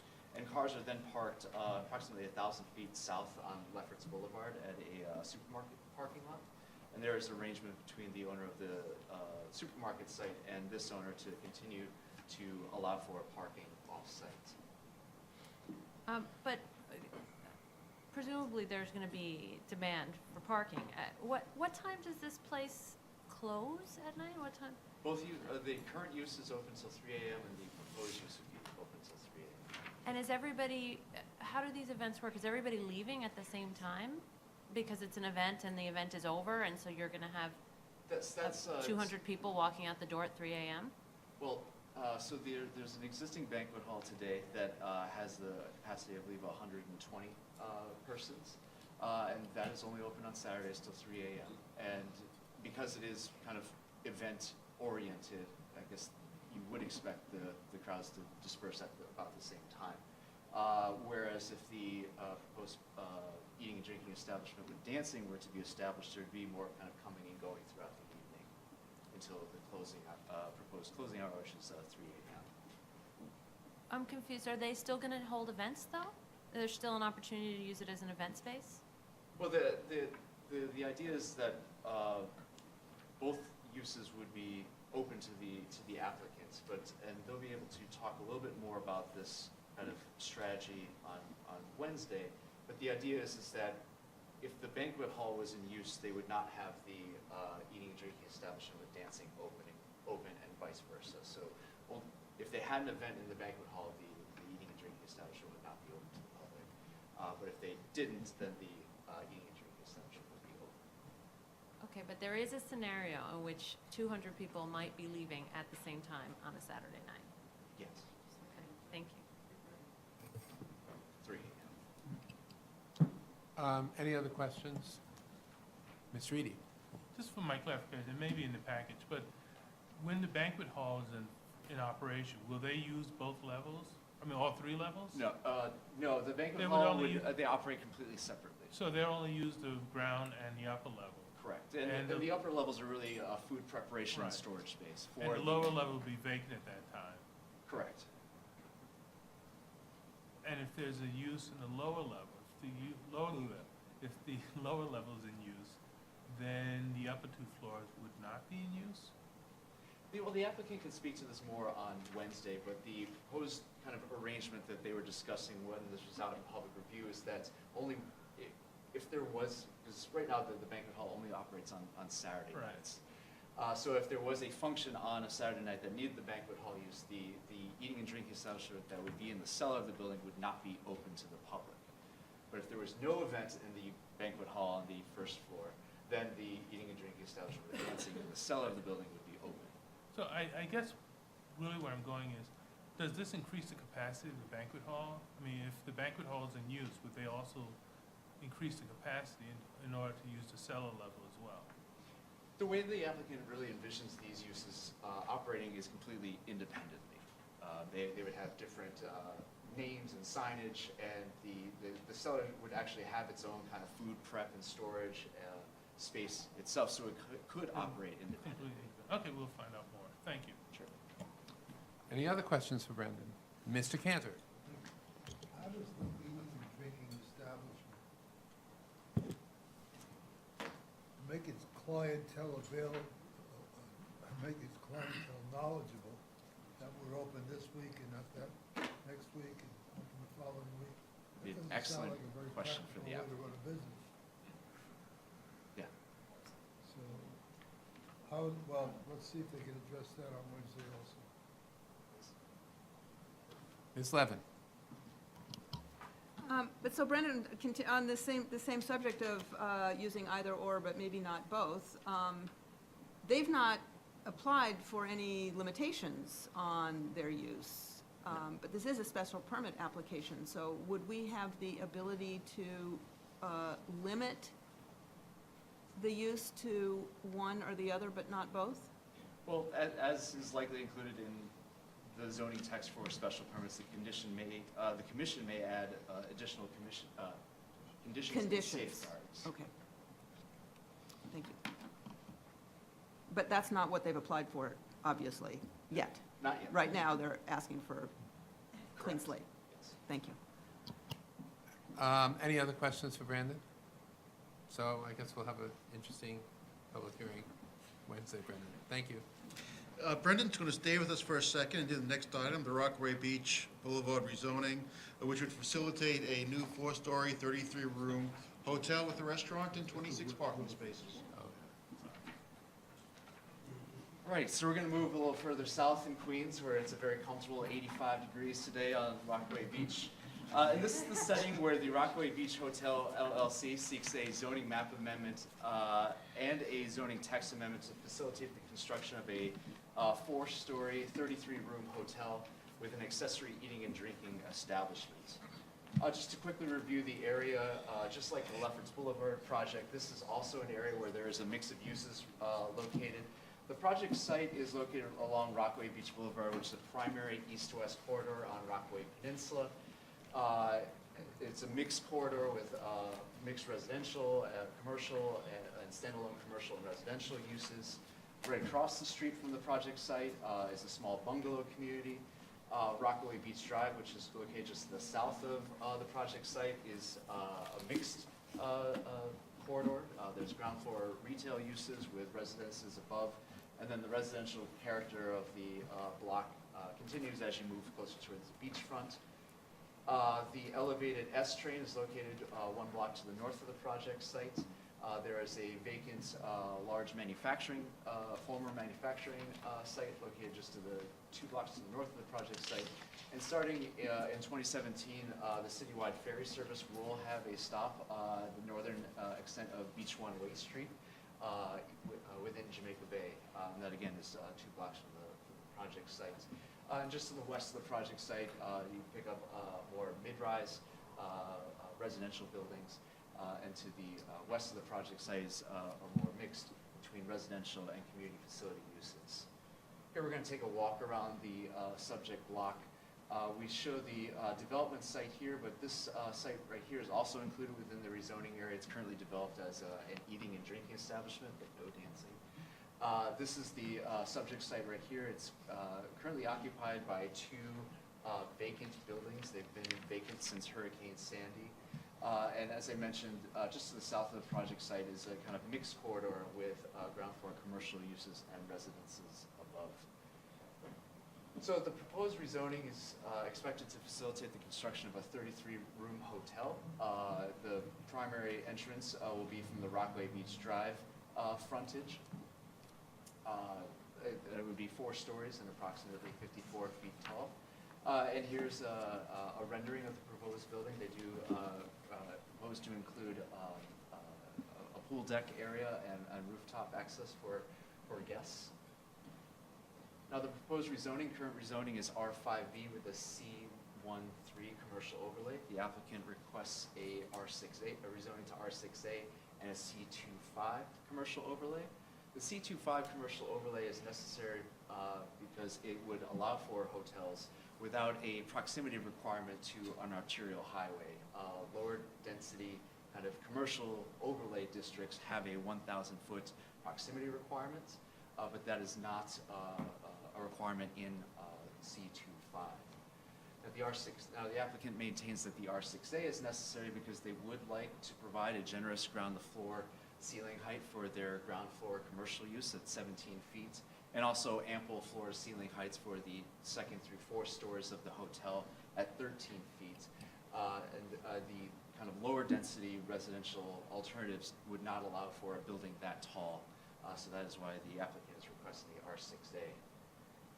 Now, I mentioned that there's also a text amendment proposed. Now, because the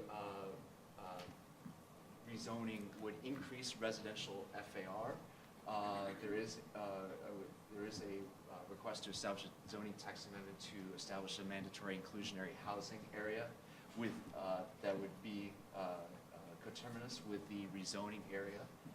This is a commercial development. There are no residential uses proposed, but should any be developed within the rezoning area that meet the thresholds of the mandatory inclusionary housing program, mandatory inclusionary housing units would be required. And after consultation with the area councilman for this area, the applicant has selected option 2 for MIH, and that is 30% of the units at 80% AMI.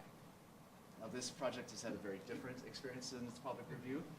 It received approval from Community Board 14, 35 in favor, 0 opposed, 2 abstention, and 1 recused. And the Queensborough president also issued a recommendation to approve the proposed applications. Thank you. Thank you, Brendan. Questions? Ms. Dela-Us. Hi, Brendan. Did the community board at all talk about the options in MIH? Did they weigh in on? They considered the applications jointly, and I can say that the text was very lightly, if at all, discussed. Okay. Okay, thanks. Ms. Levin. Yeah, Brendan, I have a question about consistency with the goals that were articulated for the 2008 rezoning, which sought to protect and encourage residential use and discourage incompatible commercial uses.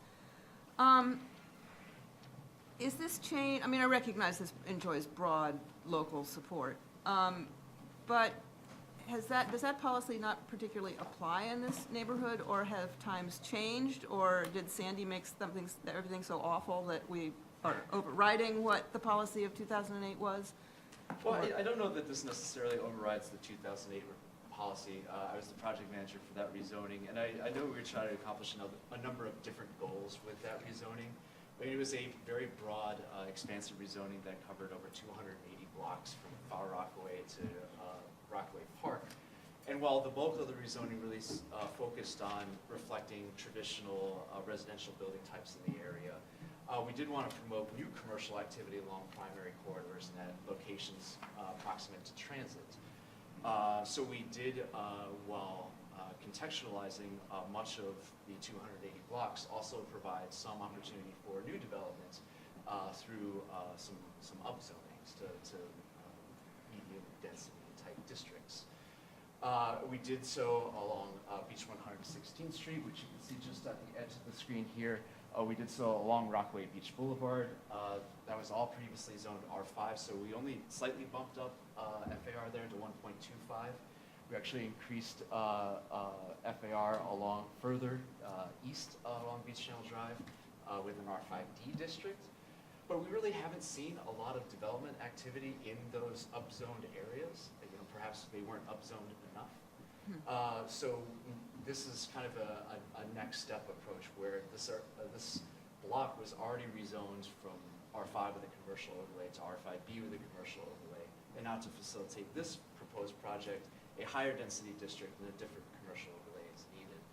We did also kind of scale commercial overlays back where they were encroaching on kind of residentially developed side streets, but that's not the case here. Thank you, that's very helpful context. Any other questions? Thank you, Brendan. Okay, moving to Brooklyn, on page 212 of your package, 141 Willoughby Street is a zoning map, zoning text, and city map amendments to eliminate a portion of Flatbush Avenue extension to facilitate a new 49-story mixed-use development. Alex Summer of the Brooklyn office is here to present the application, and this is coming back for public hearing on Wednesday. And I just note that Commissioner Eady is recused on this. Good afternoon, Commissioners, Chairperson. This is an application by Savannah Equities to rezone a C61 and a C64 district to a C66 district in the special downtown Brooklyn district. In addition, a zoning text amendment to designate the first mandatory inclusionary housing area within downtown Brooklyn, and then establish the C66 district within the special downtown Brooklyn district text. In a concurrent and related application by EDC and HPD, there is also a request to demap a portion of Flatbush Avenue extension. Together, these applications would facilitate the development of a new 372,000 square foot mixed-use development, including approximately 95,000 square feet of office space and 75,000 square feet of affordable housing pursuant to downtown Brooklyn's first MIH area. The proposed project area is located in the middle of downtown Brooklyn, New York City's third largest central business district, and within Brooklyn's burgeoning tech triangle, which includes downtown Brooklyn, Dumbo, and the Brooklyn Navy Yard. In 2004, the area was rezoned to widely increase densities as part of the downtown Brooklyn plan. The goals of the 2004 plan sought to promote the growth of downtown Brooklyn and reinforce its role as a regional business district, create a 24/7 community with new commercial, residential, academic, and cultural development, provide viable development sites for future market cycles, and capture regional employment growth and strengthen New York City's economic base. This resulted in significant upzonings in downtown Brooklyn, allowing up to 14.4 FAR through certain bonus mechanisms, with a concurrent city investment of over $100 million for capital improvements across the neighborhood. The 2004 Downtown Brooklyn Plan has since exceeded all expectations and facilitated the creation of thousands of new apartments. It should be noted, with more affordable units now than total units existed prior to 2004, thousands of new hotel rooms, thousands of new retail and higher education jobs, and the introduction and expansion of world-class cultural facilities. With Brooklyn's extraordinary job growth, demand for commercial space is also at an all-time high, and the central business district remains well-suited to capture and concentrate this commercial demand and provide unique siting opportunities for commercial office space. The 141 Willoughby Street proposal seeks to meet multiple policy objectives at one site. It would introduce the first MIH area in downtown Brooklyn and would produce a significant amount of unsubsidized office space, a natural extension of the downtown Brooklyn plan. The site, 141 Willoughby Street, is located on a triangular block bound by the 120-foot wide Flatbush Avenue extension, 60-foot wide Gold Street to the west, and the soon-to-be 70-foot wide Willoughby Street to the south. The Manhattan Bridge is approximately 6 blocks north along Flatbush Avenue extension. Immediately south of the proposed site is the almost 2 million square foot City Point development, and diagonally southwest is the recently approved 1-acre Willoughby Square open space with a 694 parking space garage below grade, and then of course the 420 Albee Square office tower, which was recently approved by the commission as well, noted here on this graphic. The area is extremely well served by transit with the 2, 3A, C, F, B, Q, and R lines stopping within 2 to 3 blocks, and the 4, 5, and G within 3 to 4 blocks. In addition, Ava, Dobro, and City Point both introduced new subway station entrances within 1 block of the proposed development site. The proposed project area is located within the special downtown Brooklyn district and includes portions of a C64 and C61 district. As discussed earlier, most of the area was rezoned in 2004 as part of the downtown Brooklyn plan. The proposed project area was actually slated to be rezoned from the current C61 district to a C64 district at that time. However, in response to public testimony by the site's then owner, the Institute of Design and Construction, they requested to be removed from the rezoning as they had no intention of selling or redeveloping the site at that time. And here's some site photos. This is Metrotech to the west, and 3 new tower residential developments to the northeast. And then this is looking south. This is the open space, if you recall, from referral and certification.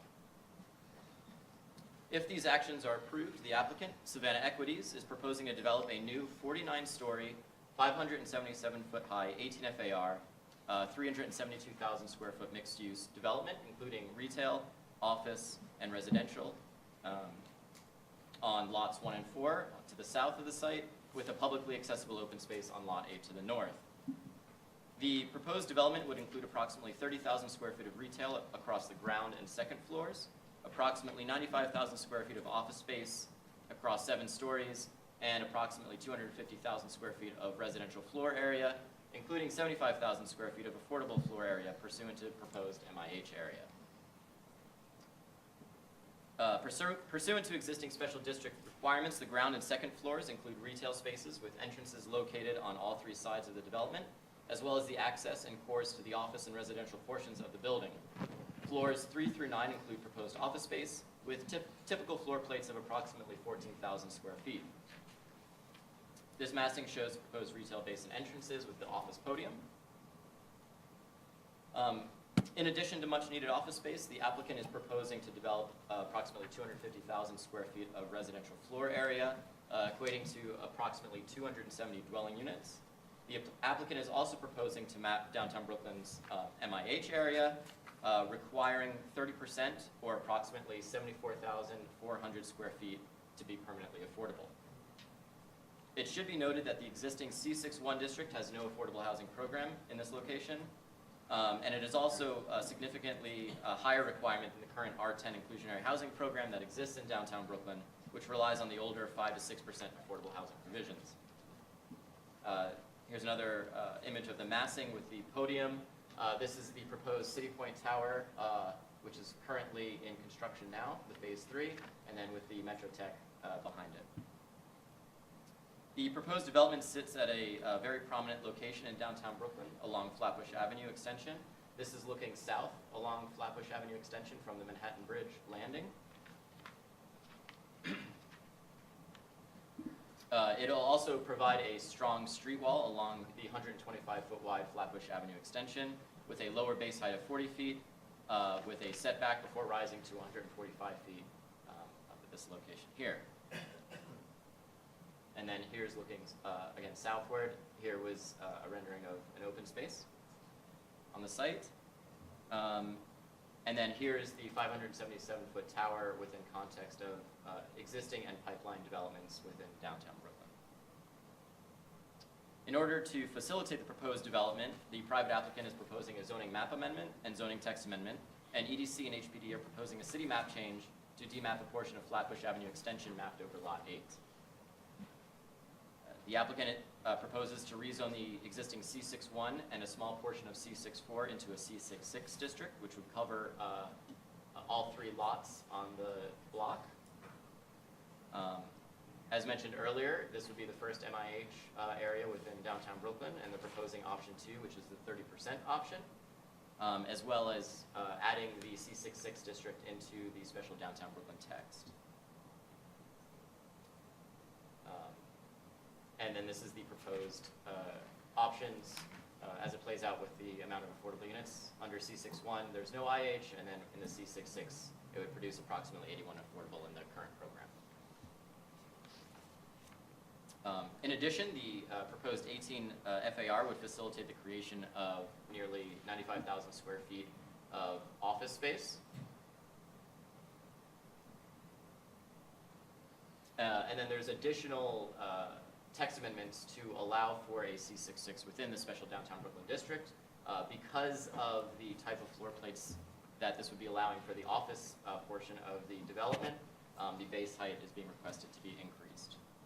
It should be noted that the tower regulations would remain unchanged.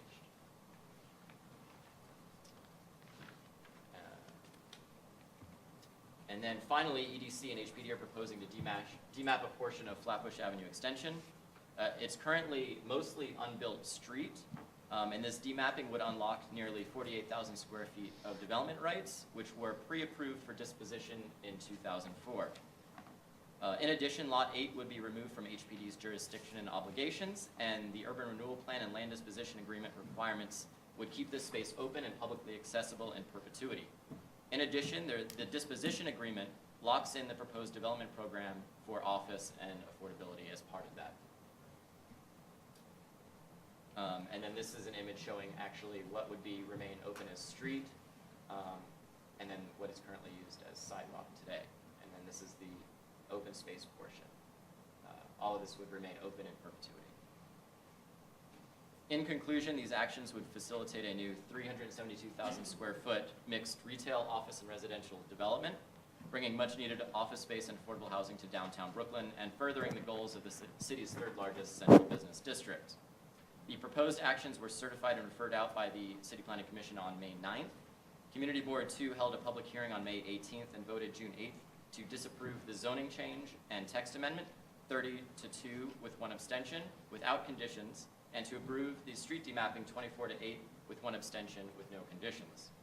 The Brooklyn Borough President held a public hearing on June 13th, and on June 20th, the Borough President recommended approval of the text and the map action with modifications, and to disapprove the zoning map action with modifications.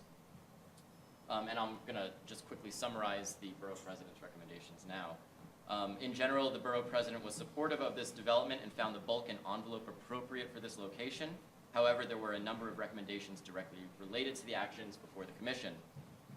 First was to change the proposed C66 district to a C645 district and enlarge the proposed rezoning boundary across Flatbush Avenue to include a City Department of Health property, to create a new large-scale special permit within the downtown Brooklyn district to facilitate the transfer of city-owned development rights from the city DOH property to the proposed development site, to modify the special downtown Brooklyn district C64 and C645 zoning districts to allow a cultural facility bonus, increasing maximum FARs from 12 to 13 FAR, modify the special district's bulk regulations to exempt public school square footage up to 50,000 square feet, that within the MIH floor area, the city's land disposition agreement require a greater percentage of family-sized units and reduce the AMIs of small units to 30 to 40% to accommodate seniors, and that the proceeds from the sale of the city-owned development rights be allocated back into the proposed development to facilitate the inclusion of a school, cultural facilities, more family-sized units, and increase the affordability of the MIH units. In addition, there were supplementary recommendations, including that the Department of Education revisit local school district boundaries in the area, that the Department of City Planning conduct additional text amendments to tie the special district parking reductions to affordable housing, and map voluntary inclusionary housing across the special district, that the city facilitate the creation of affordable cultural facility spaces by incorporating these spaces within existing city-owned properties and within future RFPs, and finally, that the City Council introduce legislation mandating prevailing wages for building service workers where discretionary land use actions increase a large amount of market rate floor area. Thank you. Thank you, Alex. Questions? Let's start with Commissioner Dweck, then followed by Commissioner Delausse and others. So, thank you. You touched on the Borough President's recommendations. I think the major issue is, it'd be precedent setting to have an 18 FAR district in downtown Brooklyn. When it was originally envisioned, the maximum would have been 12. So I think that the out-of-the-box thinking by the Borough President's Office incorporating the Department of Mental Health and Hygiene site, in creating one zoning lot that you can transfer the air rights, would allow the building to be built in its form without creating a precedent-setting 18 FAR in downtown Brooklyn, which would serve, I think, as an incentive for many building owners in the area to knock down what they have and take away the valuable office space that's in place right now and come in for an application within context of 18 FAR. Additionally, if we can, and seeing that EDC and both the other city agency is a co-applicant on it, I think that the incorporation of that city site is a very real possibility.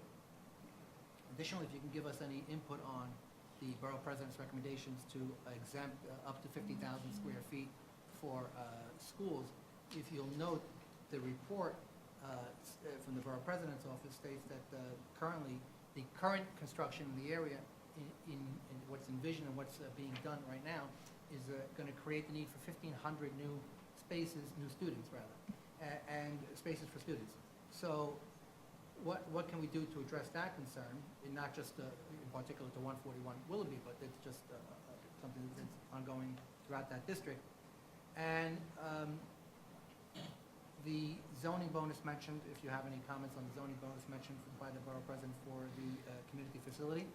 And what would the applicant's take be on the mix of units that are currently affordable without increasing the floor area, but just changing the mix of units for allowing more family-oriented units like 2 and 3 bedrooms, and bringing down the AMI for seniors on the studios so that it can become affordable for seniors. Those are my comments. Great, thank you. So for the precedent-setting nature of the proposal, it should be noted that the Borough President's recommendations achieved a very similar built square footage. The building itself is within relative context to the surrounding area. That it does, but it doesn't allow for an 18 FAR. It just increases the zoning lot. So it won't be precedent setting. The building won't be precedent setting in the fact that the FAR would not be changed and it wouldn't create a massive wide rezoning in the area, upzoning by every other developer. Sure. So I'll get back to the precedent aspect of that. We obviously are aware of the school district overcrowding issue, and it comes up at every public meeting, and we're totally aware of that issue. It should be noted that the SCA has funded over 3,000 school seats for the 2 school districts that downtown Brooklyn splits. They've requested siting opportunities for schools. This site did come up originally. The SCA at that time had said that it didn't fit in this location. I'll let the applicants respond and EDC respond back to that if there's further communication with SCA about putting a school in this location. I should be noted, though, that the 2 elementary schools that would be served by this specific development, PS 67 and 287, are both under capacity. This is a huge district-wide issue that stems all the way from basically Fort Greene all the way through Park Slope, and we know that the schools are an issue here, so we'll look at opportunities to do that. Is SCA attending the meeting on Wednesday? I can find out. I'll find out for you. I know EDC was in communication with them, and they responded to the BP's comments about SCA, but I'll find out for you on that. For the community facility bonus, we do have a somewhat similar mechanism for the Brooklyn Cultural District, and we can look at opportunities to encourage that kind of growth. Perfect spot. I think I got all your questions. I hope.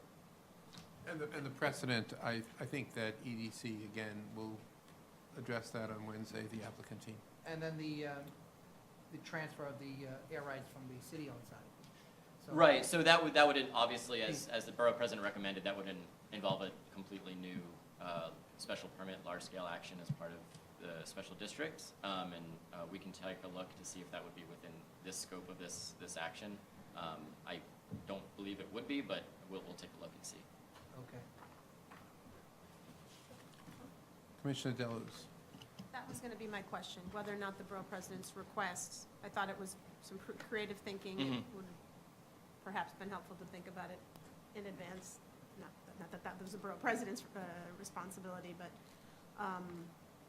because I do think this, the community very much lives daily with the consequences of the 2004 rezoning not quite evolving as was envisioned. And setting this precedent would have implications which would further complicate what is going on. So I think something that allows flexibility to achieve the desired result without having the negative consequences would be reasonable to consider. I mean, the one thing, one thing I would say about your skyline perspective, obviously we've got a very significant outlier over there, which has nothing to do with, has more to do with transfer of air rights than anything else. Yep. And then if the SCA isn't going to come on Wednesday, it would be helpful to get a letter from them, I think, outlining why or why not this site should or shouldn't be considered, and maybe giving some kind of update as to how they are trying to address the concerns that are very real in this district. I think that would be very helpful. I'll leave it at that. I think it'll be a very interesting hearing, and I appreciate the borough president's recommendation. Mr. Cantor. On the land that they want to take on the triangle, who's going to maintain that park? So we have actually three separate pieces. So this is Lot 8. This is what's currently part of technically Flatbush Avenue Extension. It is currently built to this hatched line, and this is the open street roadbed here. So they would be demapping all of this. It's currently under HPD jurisdiction. They would be, the developer would be required to maintain this in perpetuity. And also it's within a business improvement district, which goes around cleaning the area and also maintaining open spaces.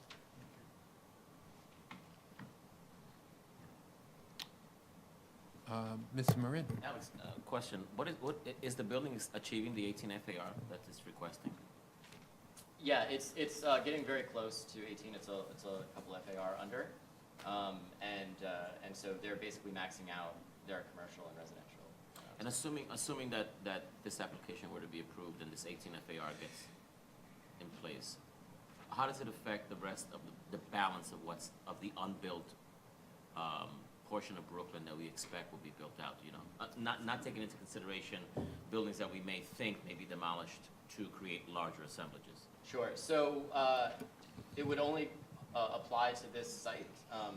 The reason why this site, why they're coming in to propose this, and I'll let the applicant speak to that on Wednesday, but one of the reasons why is kind of the growing demand of commercial office space in this area, as well as the location on a triangular block and two wide streets. I don't think many would apply C66 or an 18 FAR district in most parts of Brooklyn or even large portions of downtown Brooklyn.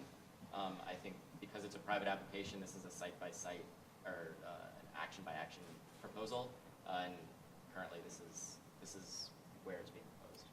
And my other question relates to the street, the bed of the street that Lot 8 kind of sits on. That portion that is in the street, does that get conveyed back to the city as a street? Does the developer remain responsible for that triangle? What happens there? So there's actually, it will be technically privately controlled. It will have a public access easement over that in perpetuity.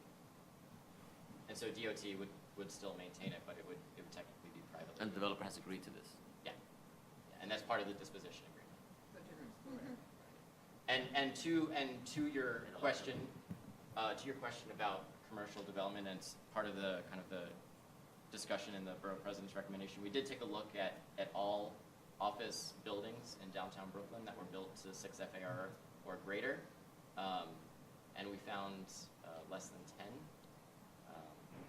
Not even saying that we're applying the C66 district anywhere, but there's less than 10 office buildings that were 6 FAR or greater outside of Metro Tech, and a couple of those were even city-owned sites. So there's few private 6 FAR office buildings in downtown Brooklyn.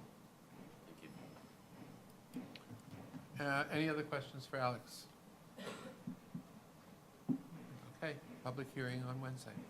Thanks, Oh. Alex. Okay, we can invite Commissioner Reade back into the hearing room. And we're going to move to the rule change for the City Coastal Commission, which is coming back for a public hearing on Wednesday. Michael Morella, the Director of our Waterfront and Open Space Division, is here to explain the rule changes, and he sent a memo to you on Friday, which is in your package, to outline the process. Good afternoon, Commissioners. As you may recall, I was here in June, on June 20th, to present this to you previously. At that time, you approved the publication of the proposed rule change that would start the process, and the public hearing is now scheduled for this upcoming Wednesday. In advance of that, I'm just going to run through a very brief presentation to refresh your memory about what is being proposed. To begin, the WRP, the Waterfront Revitalization Program, designates the City Planning Commission as the Coastal Commission and as administrator of the Waterfront Revitalization Program with the Department of City Planning. That is to say that the City Planning Commission actually wears two different hats, that of the City Planning Commission and that of the Coastal Commission.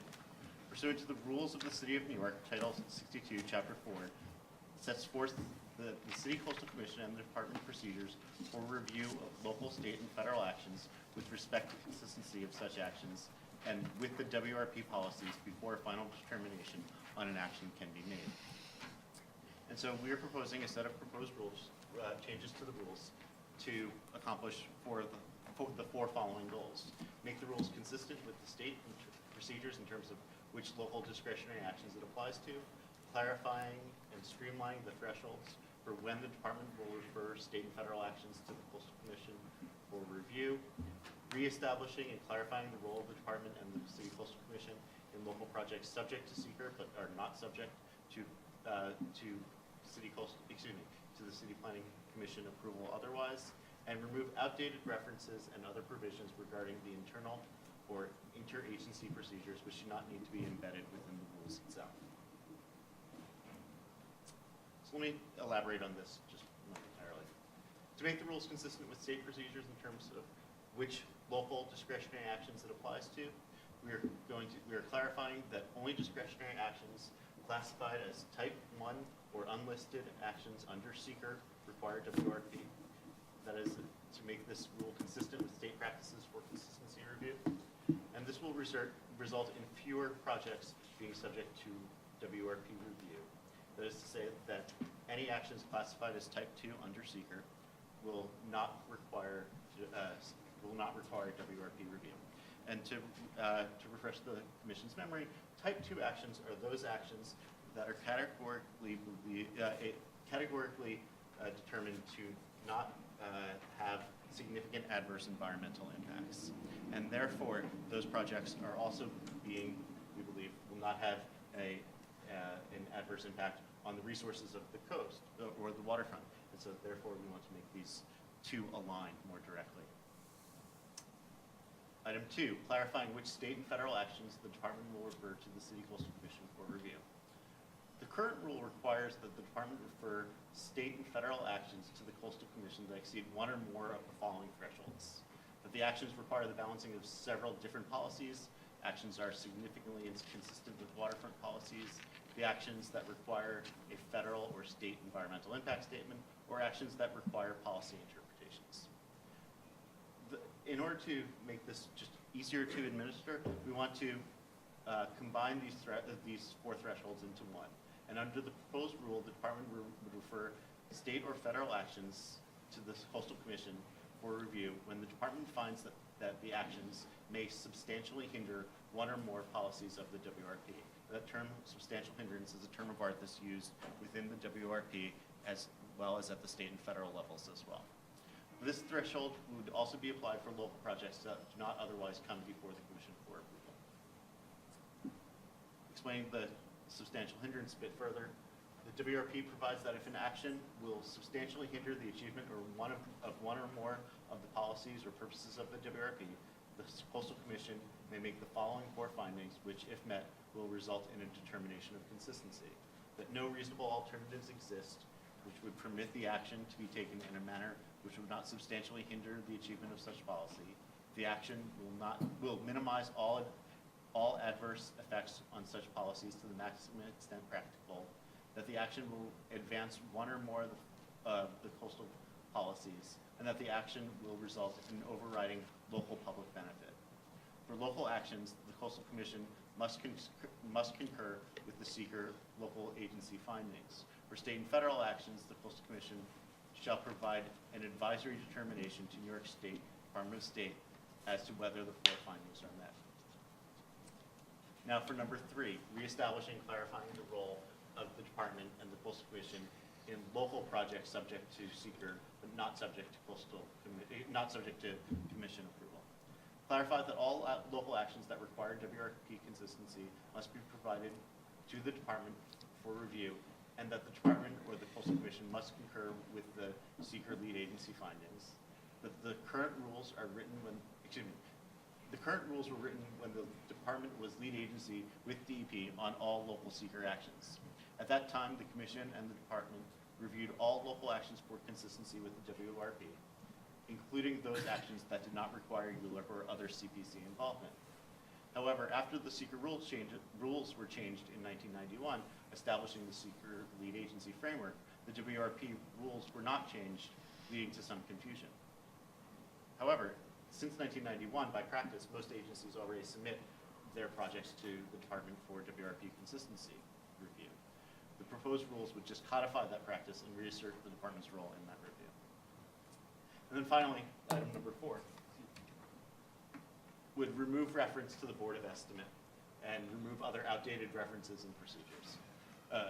This will also include all DCP-specific administration items in a separate standard operating procedures memo, which will be subject to change, that is to say, the language used in our City Planning Commission reports, or which is governed by other laws or regulations, that is to say, the review periods for state and federal consistency review. These are, by and large, fairly minor changes, but important ones nonetheless. So as a reminder of where we are in the process, we've already accomplished steps 1 and 2. The agency drafts the proposed rule, then the agency publishes the proposed rule, and on Wednesday we'll go to step 3, where the agency holds the public hearing. Thus far, we have notified approximately 170 individuals and organizations of the proposed rules change and of the publication of the proposed rules. We have not received any formal comment back as of yet. We'll see if anyone chooses to attend on Wednesday. But I'm happy to answer any questions you may have. Thank you, Michael. No, we're not going to have hundreds of people here on Wednesday. I'm not going to guarantee anything. Crazier things have happened. Any questions for Michael? Okay, a public hearing on Wednesday. Thank you, Michael. Thank you.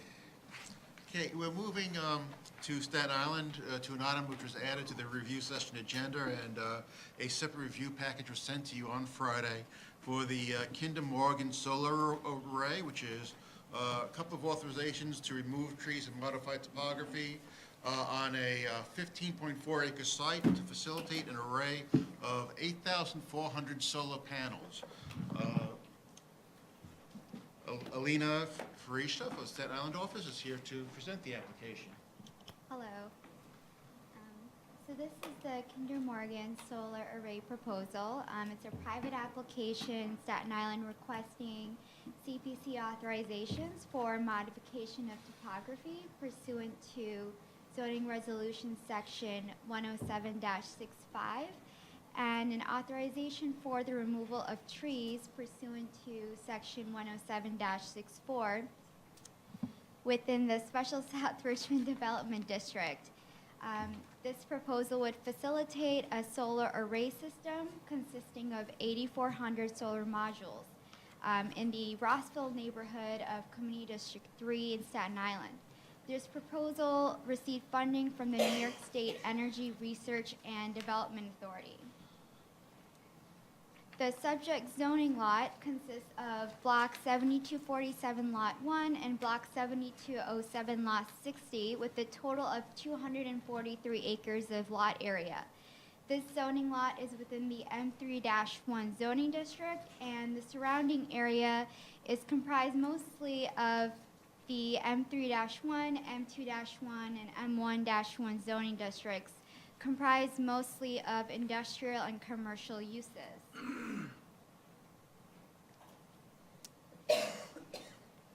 The zoning lot has 2,430 feet of frontage along Arthur Kill Road and approximately 2,800 feet of frontage on Ellis Road.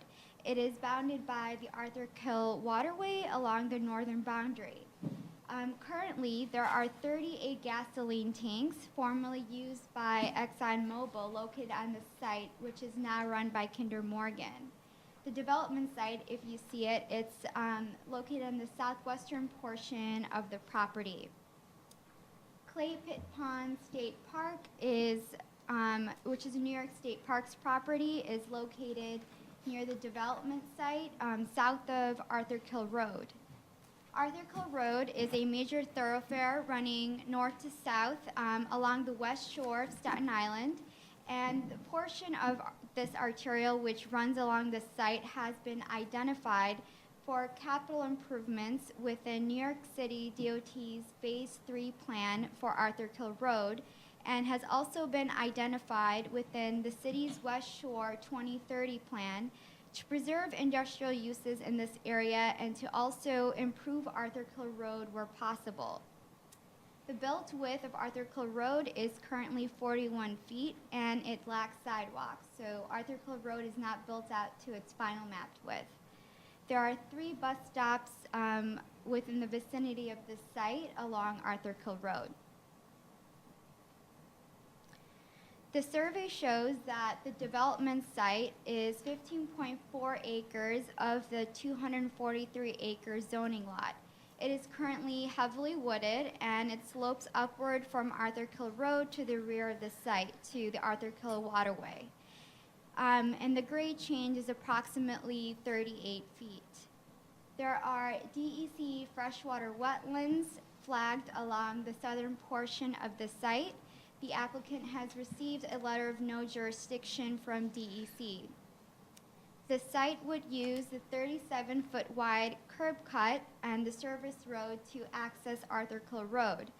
A portion of Arthur Kill Road's widening line, a width of approximately 28 feet, traverses the property. The area along the entire frontage, which is about half a mile, the area between the record line and the widening line contains 37,000 square feet of lot area. The proposed solar array would generate 2.6 megawatts of electricity, and it could be used for the site's current operations and potentially surrounding areas. The system would consist of 280 subarrays made up of the 8,400 solar modules. The solar array field is proposed to be located 80 feet to 150 feet north of Arthur Kill Road, so it would remain invisible from the street. Each solar module needs a level ground and trees need to be removed to allow direct sunlight to be captured by the photovoltaic panels. The applicant is therefore requesting the authorizations for modification of topography and tree removal to install the solar array field. Approximately 11,000 cubic yards of cut would be required and 1,100 cubic yards of fill, and the removal of several hundred trees. But at least 10,000 trees would still remain on the site. The entire solar array field would be planted with a solar seed mix, which has a really high water absorption rate, so it would reduce stormwater runoff. approximately 97% of the site would still remain pervious. DOT and DCP have noted the need for sidewalks and street widenings along Arthur Kill Road to accommodate future development along the West Shore. The applicant, in discussions led by Staten Island Borough Hall, along with DOT, DCP, and DOB, has agreed that the area between the record line widening line along Arthur Kill Road, which is approximately 1 acre and about a half-mile long, would be deeded over to the city for DOT to install a 5-foot wide asphalt sidewalk along the entire frontage of the Arthur Kill Road. So these authorizations would enable the applicant to remove the trees and complete the grading needed for these future sidewalk improvements, which are also noted on the site plan. This non-ULURP application was referred out to Community Board 3 of Staten Island, and it was unanimously approved. Thank you. Questions for Lena? Ms. Knight. How is the energy that's produced going to be deployed? So that's a great question. So the solar energy would be captured by the panels, the photovoltaic panels, which would then go into a converter, and that goes to the electricity grid, which would be distributed. So it's connected to the grid? Yeah. Okay. Ms. Besser, and then Ms. Deluz. Thank you. So who would be financially responsible to remove the trees that are in the widening area where the sidewalk will go? The applicant is going to be removing the trees and completing the grading needed for the future sidewalks, and DOT would follow up with putting in the sidewalk. So presumably, the applicant will do that before deeding that over to the city. Correct. Ms. Deluz. First, it's nice to see this. I guess the only reason why we are seeing it is because of the changes, the proposed changes to topography.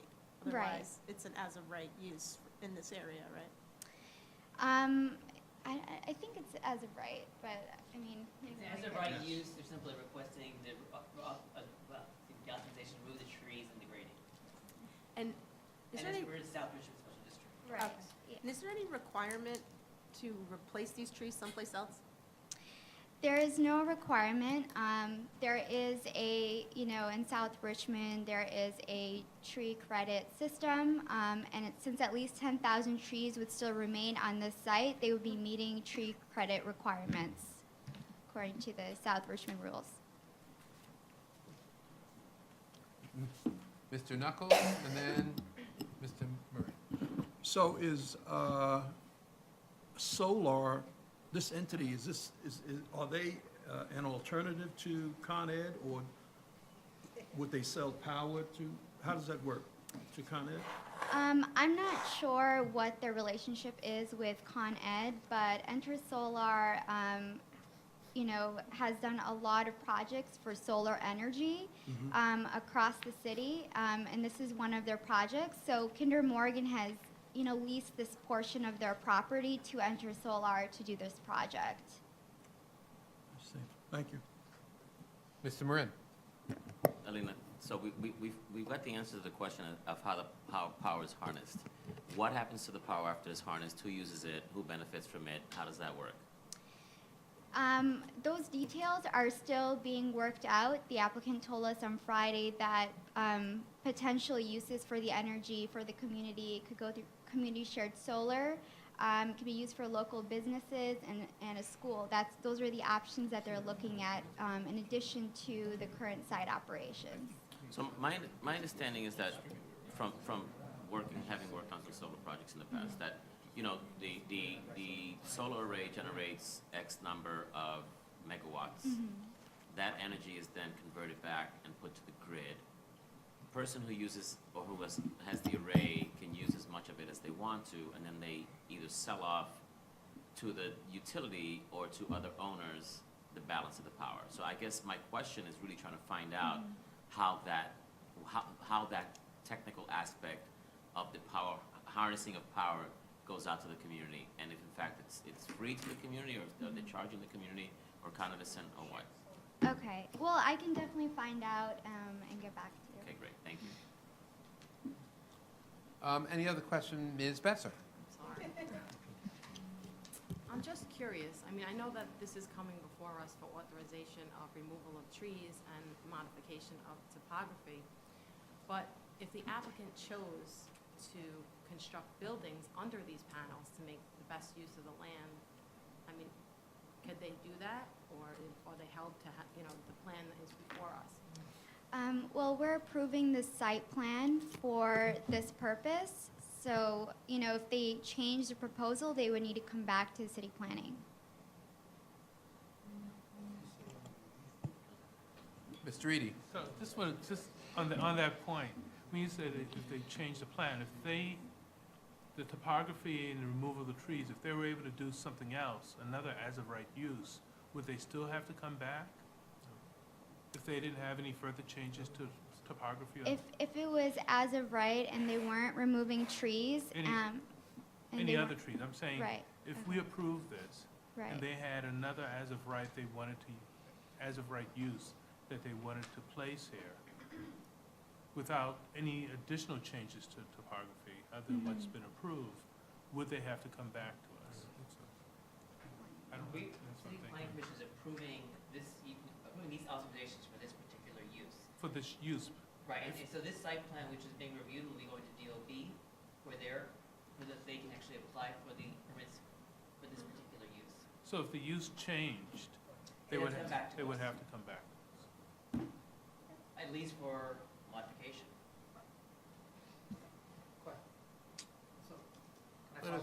Yes, you can, and we will also clarify. Is there a certain amount of time that these solar panels need to be in place?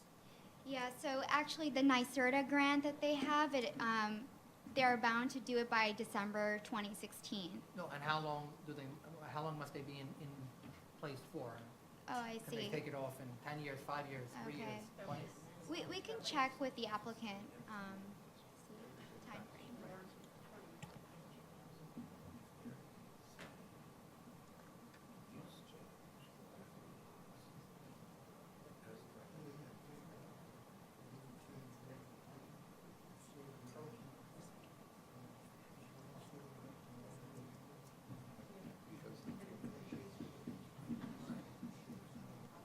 Just to clarify, from council, that once they, because of the tree removal program, they are locked into the site plan as per now, and anything else would require them to come back.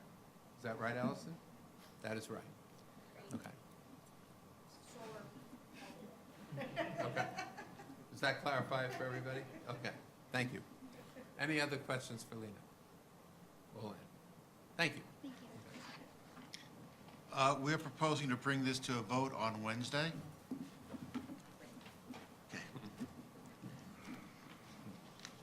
Okay.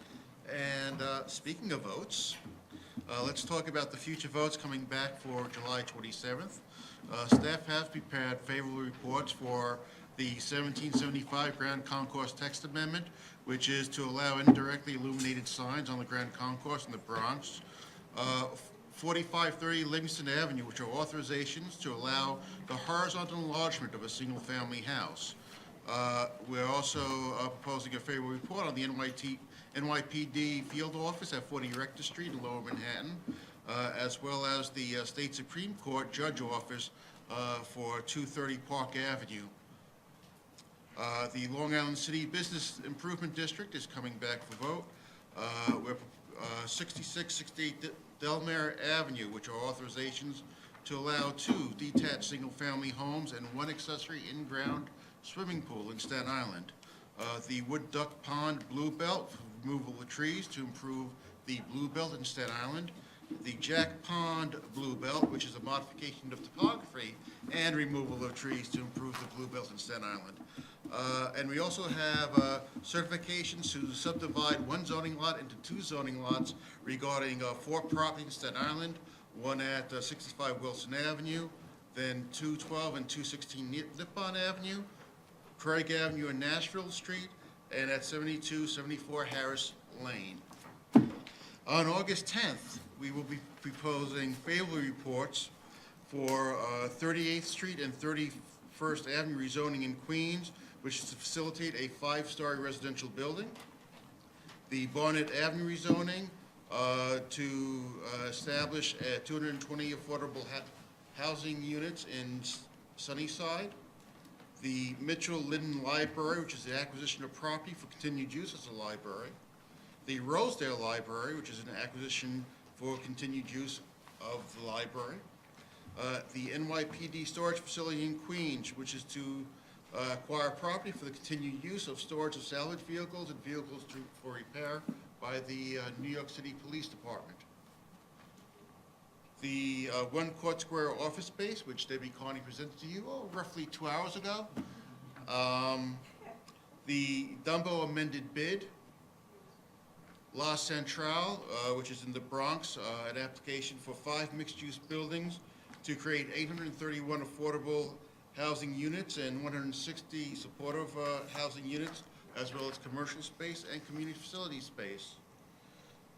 Montefiore stair project, which is to facilitate a new stair and elevator to allow the conversion of hospital offices to hospital staff residences. The 625 West 57th Street text amendment to allow accessory automobile repair in the Pyramid Building. Adorama to permit a new 17-story residential building with ground floor retail and a 17-space accessory parking garage. Then we have 8 landmarks where staff has found no conflicts with projected public improvements or plans for development, growth, improvement, or renewal. 4 in Manhattan, the first at 315 Broadway Building. The Church of St. Joseph of the Holy Family in Upper Manhattan. The St. Paul Roman Catholic Church in Harlem, and 160 Chambers Street. Then we have 4 more landmarks proposed for Staten Island. The George and William Anna Curtis House, St. John's Protestant Episcopal Church Rectory, 92 Harrison Street House, and the Princess Bay Lighthouse Complex.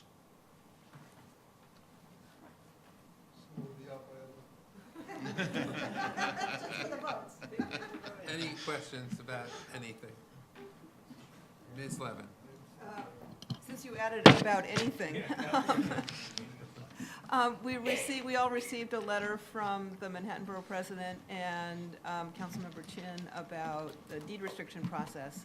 Are we gonna, do we have a game plan for considering Well, that? And yes, and it was a letter to all of us.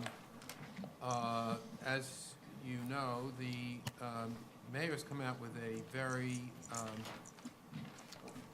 rigorous process for evaluating deed restrictions that, or modifications of deed restrictions that do not independently come before the commission. As you also well know, that deed restrictions that we impose, for the most part, do come back to us if they seek a modification.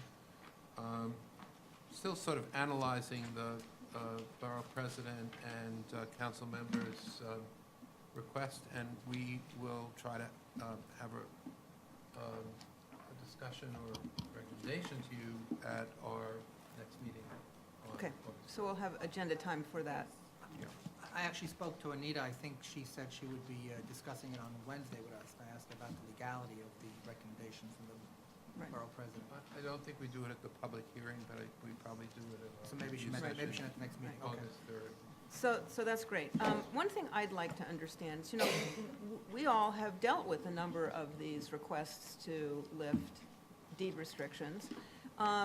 Yet I was a little bit surprised when the Rivington thing first happened to realize that there was a universe of these very similar, if not identical, deed restrictions that apparently fell outside of our process. Yeah. So I'd like to understand a little bit Yeah. about the history, about why those I think 2 paths exist. that's a perfectly reasonable request, and I could give you a partial response to that, but Anita would slap my Yeah, no, hand if I did. yeah, right. So I would won't. counsel you not to. But just, yes, it was there- similarly, just simply a request to get some context here and some understanding of the Yes, the there is different a paths. whole, I'll say it very, very generally, there's a whole host of deed restrictions that were imposed before EULA, were not at the time considered, in fact, go back to Wave's days of the Board of Estimate, were not, for one reason or another, considered land use restrictions, but rather business terms, and so would not necessarily have come back to, and that was at a time when the Board of Estimate was reviewing both land use and business terms, so, but that's an extremely sparse and superficial response to you, so. Okay, we'll look forward to more next time. We will get Good. more to you on, Great. On the 3rd. Great, thank you. Well, okay. See you all on Wednesday. We'll have a couple of interesting public